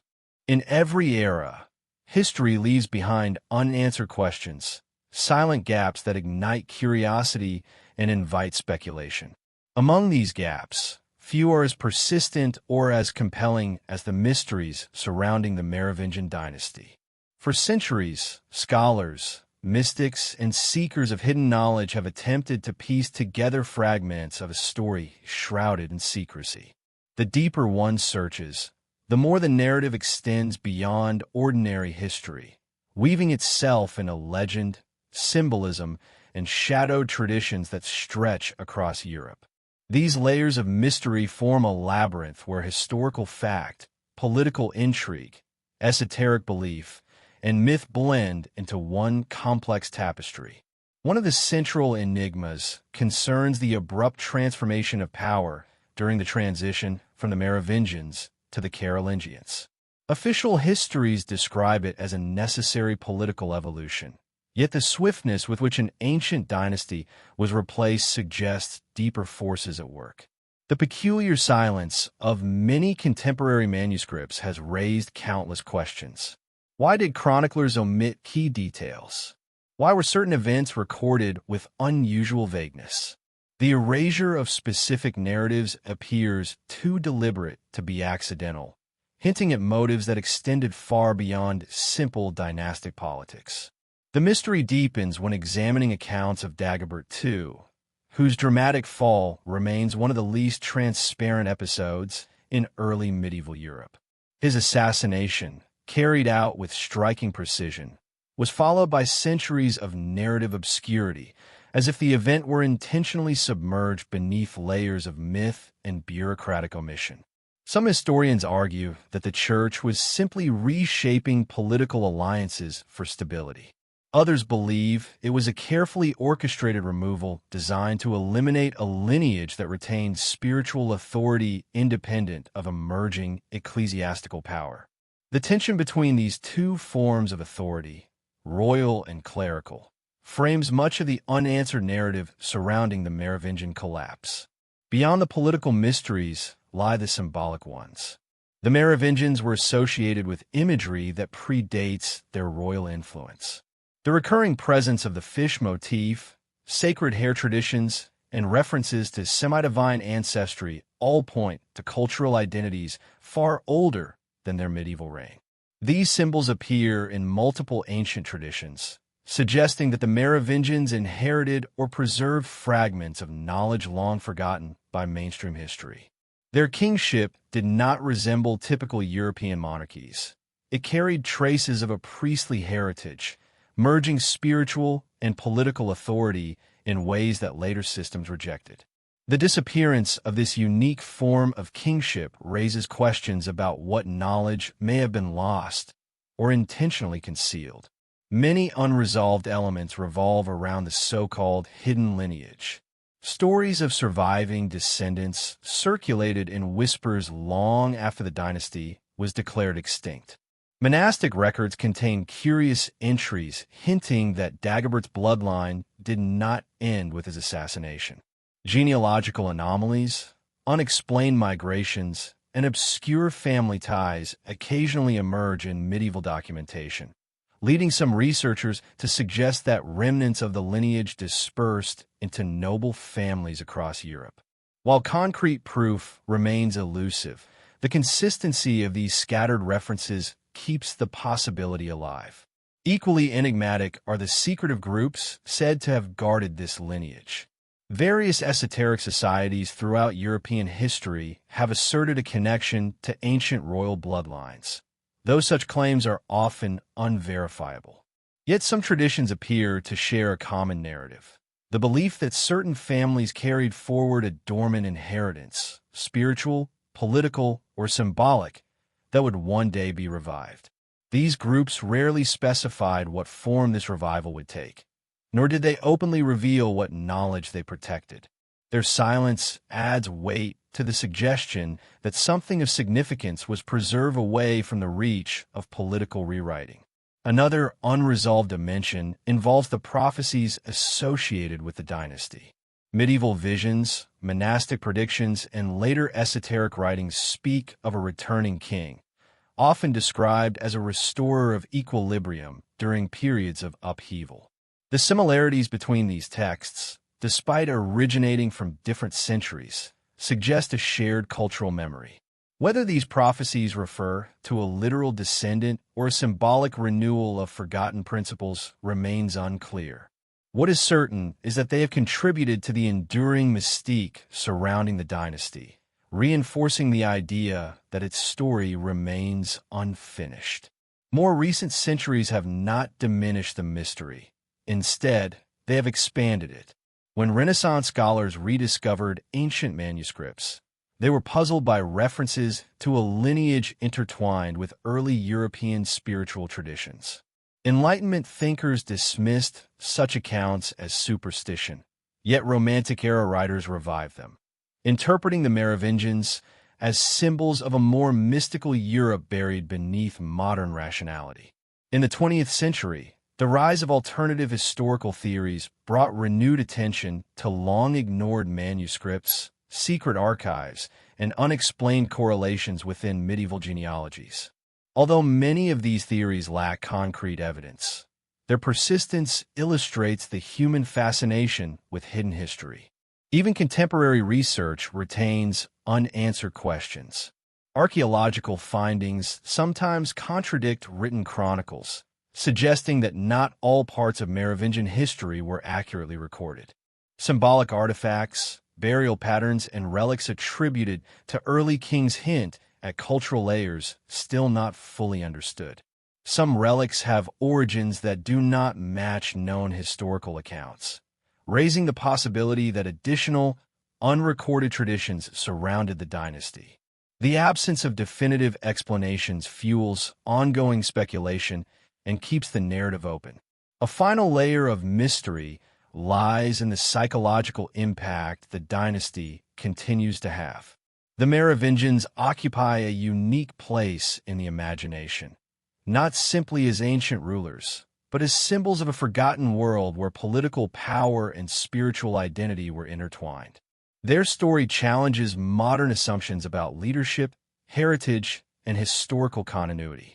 The unanswered questions surrounding their disappearance invite people to look deeper, to question accepted narratives, and to consider the possibility that history may hold more secrets than it reveals. What endures most is the sense of incompleteness. The Merovingian story feels like a tapestry with missing threads, a manuscript with torn pages, a legend interrupted mid-sentence. This incompleteness is precisely what sustains the fascination. Every unanswered question becomes an invitation to explore. Every missing detail becomes a doorway to speculation. Every veiled fragment of history becomes a reminder that the past is never entirely lost. It simply waits for the right moment to be rediscovered. Across the shifting landscape of European history, certain threads appear and disappear like glimmers of light beneath deep water.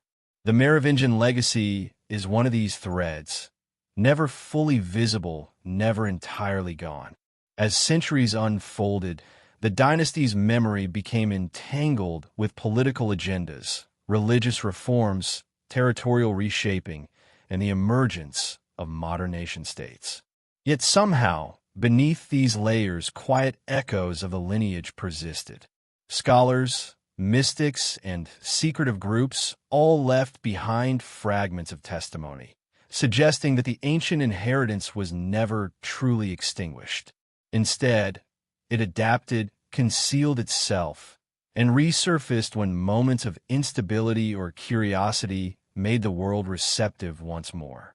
One of the most intriguing aspects of this hidden persistence lies in the subtle influence attributed to the supposed descendants scattered across Europe.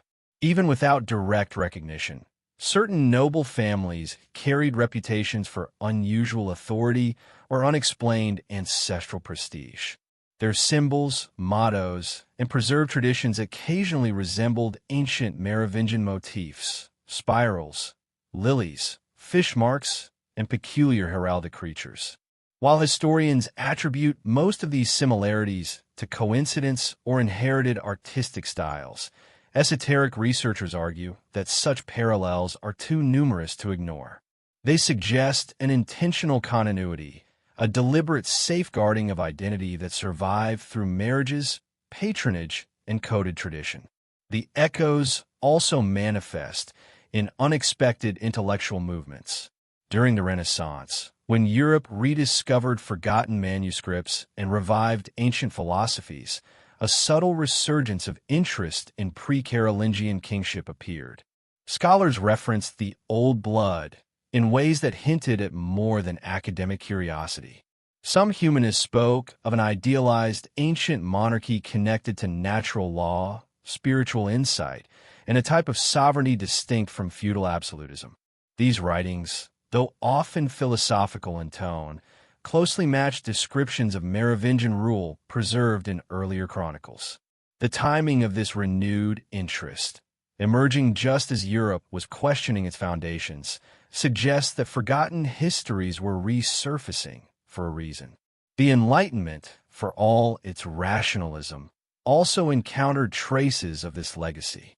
In private circles, salons, secret societies, and philosophical orders. Whispers circulated about ancient lineages tasked with guarding knowledge that religious and political regimes had obscured. Much of this lore was symbolic, but certain references pointed unmistakably toward early French dynasties. Some writings even suggested that a hidden royal current persisted beneath the waves of political change, influencing events at critical moments. It was never stated directly, never recorded in official documents, yet its presence was felt in the coded language of initiates. The Merovingians had moved from historical memory into a symbolic archetype, representing something enduring, enigmatic, and powerful. As Europe entered the modern age, the echoes took new forms. The rise of archaeology, anthropology, and folklore studies brought fresh attention to the customs and beliefs of early medieval communities. Researchers discovered that Merovingian burial rites, artifacts, and symbols were more complex than previously assumed. Items recovered from graves, ornate jewelry, ceremonial blades, intricate seals, revealed a culture far more connected to ancient spiritual traditions than later history suggested. These discoveries hinted at an unbroken chain between pre-Christian Europe, Gnostic influences, and early royal rituals. Suddenly, the dynasty that had been dismissed as semi-mythical by some scholars appeared grounded in deeper cultural currents that stretched across continents. During the 19th century, nationalism and romanticism added another layer. Writers, poets, and political thinkers revisited the idea of an ancient, mystical lineage guiding European identity. In France, especially, the Merovingians took on a symbolic role representing an untouched, primordial version of the nation, older than the Capetians, older than the Carolingians, closer to the roots of European consciousness. Romantic authors embellished these ideas with legend, merging historical fragments with imaginative reconstruction. While much of this literature was poetic rather than scholarly, it contributed to the revival of Merovingian symbolism that continues to this day. In the 20th century, as alternative history movements grew, the dynasty resurfaced yet again in unexpected contexts. Researchers questioned the reliability of medieval sources, examining gaps, contradictions, and suppressed narratives more critically. Fringe historians proposed theories of hidden genealogies, clandestine orders, and secret knowledge preserved through cryptic documents. Mainstream academia dismissed many of these claims, yet some inconsistencies in early medieval history proved difficult to ignore. Why did certain manuscripts vanish? Why were some kings recorded in a deliberately vague tone, while others were described with remarkable precision? Why did specific relics associated with early kings disappear from the historical record, right as political shifts occurred? Even within the church, subtle tensions appeared among scholars re-examining early ecclesiastical history. Some concluded that church chroniclers had shaped narratives to align with evolving theological positions, omitting details that conflicted with later doctrine. Others argued that the alliance between the papacy and the Carolingians created a retrospective bias that minimized Merovingian influence. These debates, although academic in nature, reopened discussions about what might still be unknown, suggesting that the full story remains buried beneath layers of ideological rewriting. In the cultural sphere, the late 20th century transformed the Merovingian legacy into a phenomenon. Books, films, and documentaries explored the dynasty's mysterious disappearance, its rumored bloodline, and its possible connections to sacred relics. Alternative researchers proposed links to the Holy Grail, ancient Judean traditions, esoteric symbolism, and secret European brotherhoods. Although these theories lacked definitive proof, they captivated global audiences and revived interest in early medieval history. The idea of a concealed lineage, whether literal or metaphorical, resonated strongly in a world increasingly fascinated by hidden narratives and forgotten truths. Today, the legacy continues to echo in modern discourse. Genealogists trace obscure family lines. Historians re-examine manuscripts once considered insignificant, and archaeologists uncover artifacts that challenge conventional timelines. Artists and authors reinterpret Merovingian symbolism in contemporary works, from literature to film. Meanwhile, spiritual seekers explore the dynasty's connections to ancient wisdom traditions, viewing the Merovingians as custodians of esoteric knowledge rather than mere political rulers.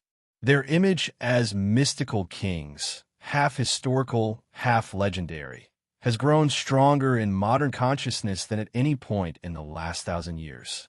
Yet perhaps the most enduring echo lies not in physical relics or scholarly debates, but in the persistent sense that something remains unresolved.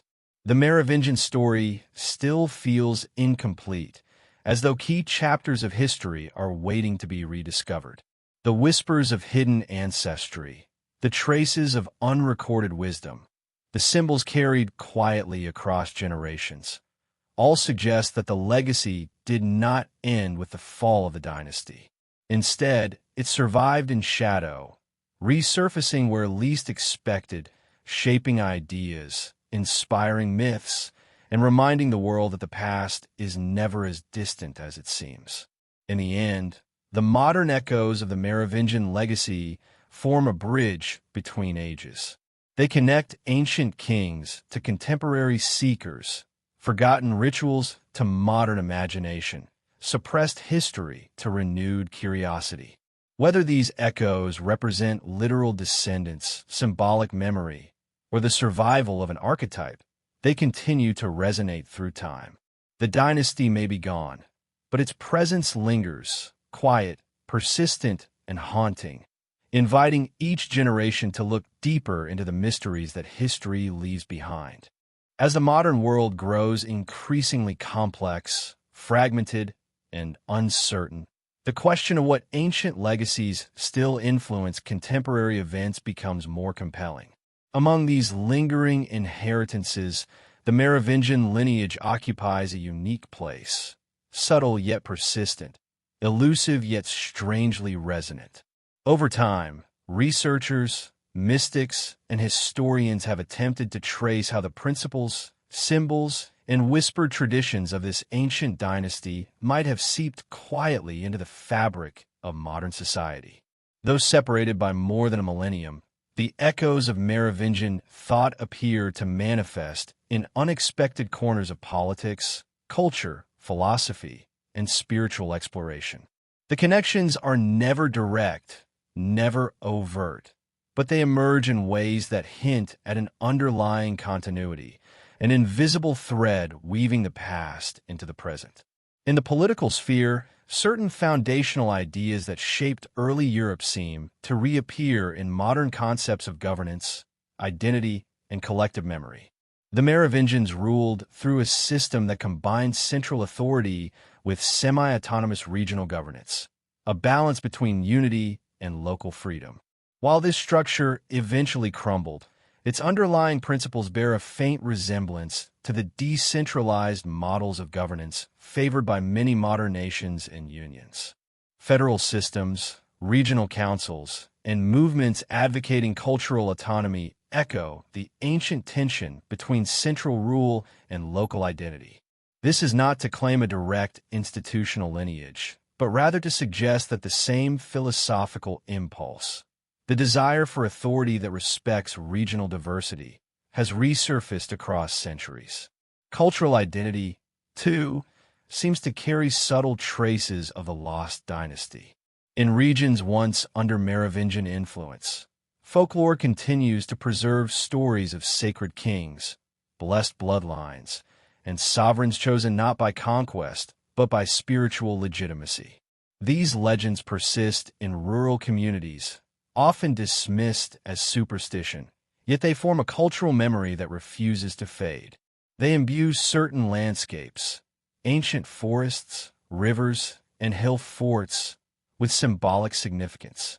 Festivals, folk rituals, and traditional songs sometimes contain motifs that predate Christianization, suggesting that fragments of ancient spiritual heritage survived quietly beneath the layers of later culture. In these rituals, one can almost sense the shadow of the early kings who straddled the boundary between political leadership and mystical authority. The influence is even more pronounced in modern esoteric traditions. Throughout the 20th and 21st centuries, various groups, some public, some hidden, some symbolic, have gravitated toward the idea of an ancient royal bloodline carrying spiritual knowledge. Their interpretations vary widely. Some view the Merovingians as keepers of pre-Christian wisdom tied to nature, cycles, and sacred geography. Others propose that the dynasty guarded esoteric teachings linked to early Gnostic thought or even remnants of older Near Eastern traditions. Though many of these theories lack academic verification, they speak to a persistent need within human consciousness, the longing for continuity between the ancient world and modern spiritual identity. The Merovingians, with their mystique and fragmented historical record, provide fertile ground for such narratives to flourish. Even in the realm of modern symbolism, faint reflections of the dynasty can be found.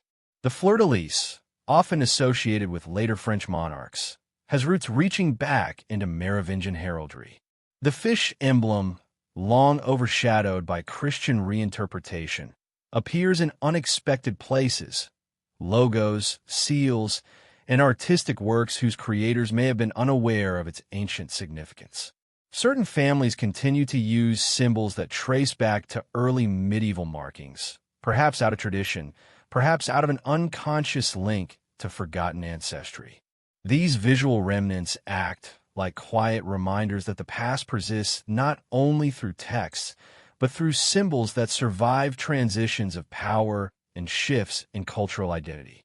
In intellectual circles, scholars exploring the origins of European consciousness have begun reconsidering the role of early dynasties in shaping philosophical frameworks. The Merovingians, in particular, have sparked renewed interest due to their position at the crossroads of ancient tribal structures and emerging medieval institutions. Their approach to leadership, rooted in sacred legitimacy rather than purely military conquest, raises questions about the evolution of power, sovereignty, and cultural narratives. Some contemporary philosophers argue that understanding the Merovingians provides insight into the psychological foundations of European identity, illuminating why certain symbols, myths, and archetypes continue to resonate despite dramatic societal changes. While the dynasty itself may be long gone, the ideas associated with it may linger in the collective psyche, influencing how populations interpret authority, heritage, and belonging. Modern fiction, media, and popular culture have also played a significant role in reviving Merovingian lore. Novels, films, and documentaries have introduced global audiences to the mysteries of the dynasty, secret bloodlines, hidden relics, and suppressed histories. These fictionalized interpretations often blend truth with imagination, but they serve an important function. They keep the narrative alive, inviting new generations to contemplate what may have been lost or concealed. In doing so, they contribute to the dynasty's strange revival. What was once an obscure chapter of early medieval history has become part of a broader cultural conversation about hidden pasts and alternative narratives. Whether these depictions are accurate matters less than the fact that they resonate. They tap into a deep curiosity about the unknown and the possibility that history is far more complex than official accounts suggest. Some researchers suggest that the modern fascination with the Merovingians reflects a psychological need rather than a historical truth, a desire for a lineage that connects humanity to something ancient, noble, and mysterious. In an age where technology and rapid change often overshadow tradition, the idea of an ancient heritage that quietly survives into the present offers a sense of continuity and grounding. It reassures people that the past has not been entirely erased, that ancient wisdom still whispers beneath the noise of modern life. This longing may explain why theories about hidden royal bloodlines, suppressed manuscripts, and mystical kingship continue to flourish, regardless of the skepticism of mainstream academia. Yet beyond all speculation, beyond theories both grounded and fantastical, lies a simpler truth. The Merovingian legacy endures because it was never fully resolved. The dynasty's abrupt disappearance, the contradictions in historical records, the symbols whose meanings remain unclear, all create a vacuum that invites endless exploration. In this sense, the modern influence of the Merovingian myth is not a direct inheritance, but an ongoing conversation between past and present. It embodies the human fascination with mysteries that cannot be fully explained, histories that cannot be neatly concluded, and legacies that refuse to fade away. Ultimately, the Merovingians continue to shape modern imagination because their story exists in a liminal space, part historical fact, part forgotten memory, part myth waiting to be rediscovered. This ambiguity gives them power. It allows every generation to reinterpret their significance, to find new meaning in their symbols, and to question what else remains hidden within the folds of time. The modern world may have forgotten their names, but has not forgotten the longing for mystery they represent. And as long as that longing exists, the Merovingian legacy will continue to echo across centuries, bridging the ancient and the modern in ways that defy simple explanation. As the long journey through this intricate tapestry of history, mystery, and whispered memory draws to a close, a final perspective slowly takes shape, one that pulls together the countless threads woven through centuries. The Merovingian legacy, elusive and often obscured, becomes something more than a historical curiosity. It becomes a mirror through which the modern world can examine its own relationship with the past, with myth, and with the enduring human search for meaning. What lingers most powerfully is not any single artifact, chronicle, or theory, but the unmistakable feeling that something unresolved lies at the heart of this ancient story. Something intentionally buried, or perhaps simply forgotten, that continues to echo across time. The Merovingians once lived in a world where the boundaries between sacred and political authority were almost indistinguishable. Their kingship was not merely a position of rule, but a mantle believed to carry divine essence. This blending of spiritual legitimacy and earthly governance created a model of leadership that has rarely been replicated. In studying their legacy, modern society confronts an uncomfortable truth: that early civilizations often entrusted power to individuals chosen not for military conquest or electoral approval, but for qualities perceived as mystical or ancestral. Whether this was symbolic or literal is less important than the cultural memory it produced, a memory that continues to provoke fascination even today. As centuries passed, the erasure of the Merovingian narrative became its own mystery. The abrupt silencing of a dynasty, the gaps in manuscripts, the suspicious coincidences in political transitions, all suggest a deliberate reshaping of history. This notion forces us to reconsider how fragile historical truth can be. When regimes shift, when ideologies rise, the past becomes a tool, edited, reframed, purified, or concealed. The Merovingians remind us that history is not a fixed compilation of facts, but a living field shaped by human motives, fears, and ambitions. Their disappearance into the shadows reveals as much about those who wrote history as it does about the dynasty itself. Yet, paradoxically, this erasure ensured their survival in another form. The more thoroughly a story is buried, the more powerful the curiosity inspires. Over the centuries, the Merovingians transformed from recorded rulers into guardians of legend. Their symbols gained deeper meanings. Their genealogy became a canvas for speculation. Their spiritual traditions were recast as echoes of forgotten wisdom.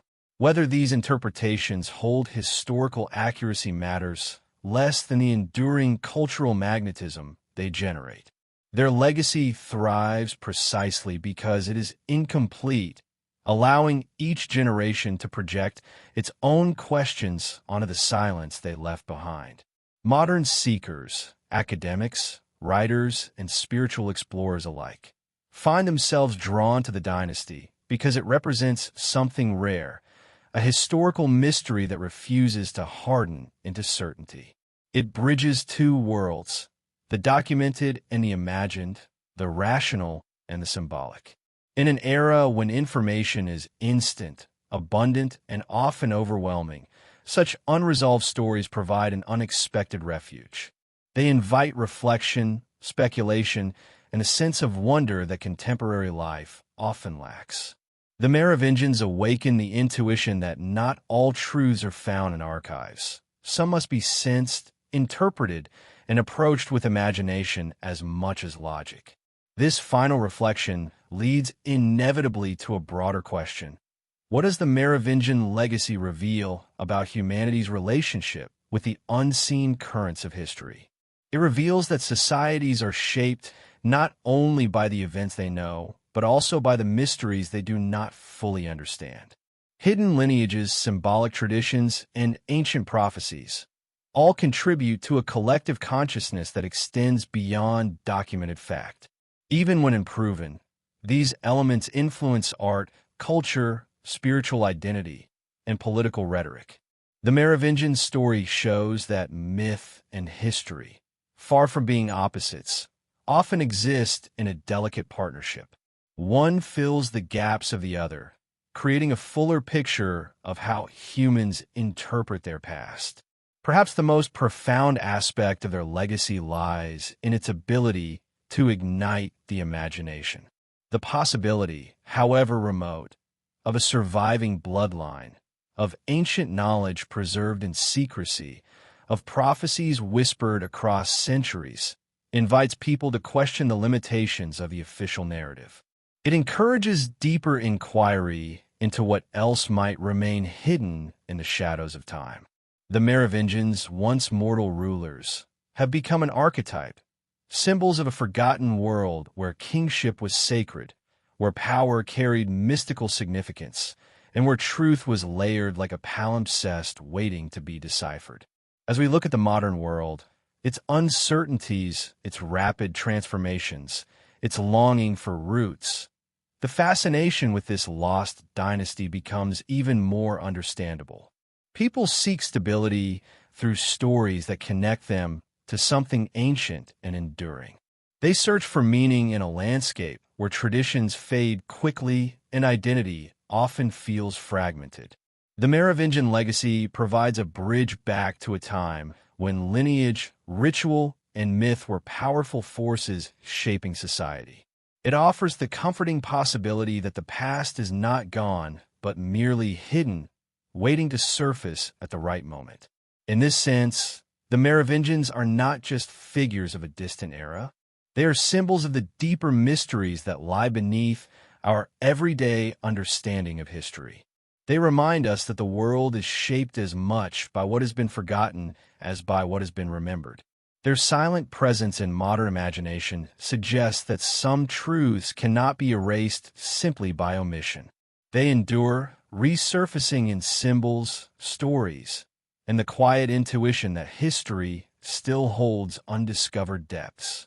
As the journey ends, one is left with a lingering sense of unfinished business. The Merovingians occupy a space between reality and legend, leaving behind a trail of enigmas rather than conclusions. Their story whispers from ancient forests, from lost manuscripts, from the ruins of forgotten courts. It invites a final reflection. Perhaps their greatest legacy is not a bloodline or a hidden treasure, but the enduring reminder that mystery enriches the human experience. That some stories are meant to provoke curiosity rather than closure. And that history, when left partially veiled, becomes a living force, one that continues to shape imagination, identity, and the timeless search for meaning. The Merovingians may have vanished from the throne, but their presence lingers in the quiet spaces where memory and myth converge. In the end, their legacy is not confined to the past. It lives on in the questions they leave behind, in the symbols that survive them, and in the enduring fascination of a world still listening for echoes from a dynasty that refuses to be forgotten.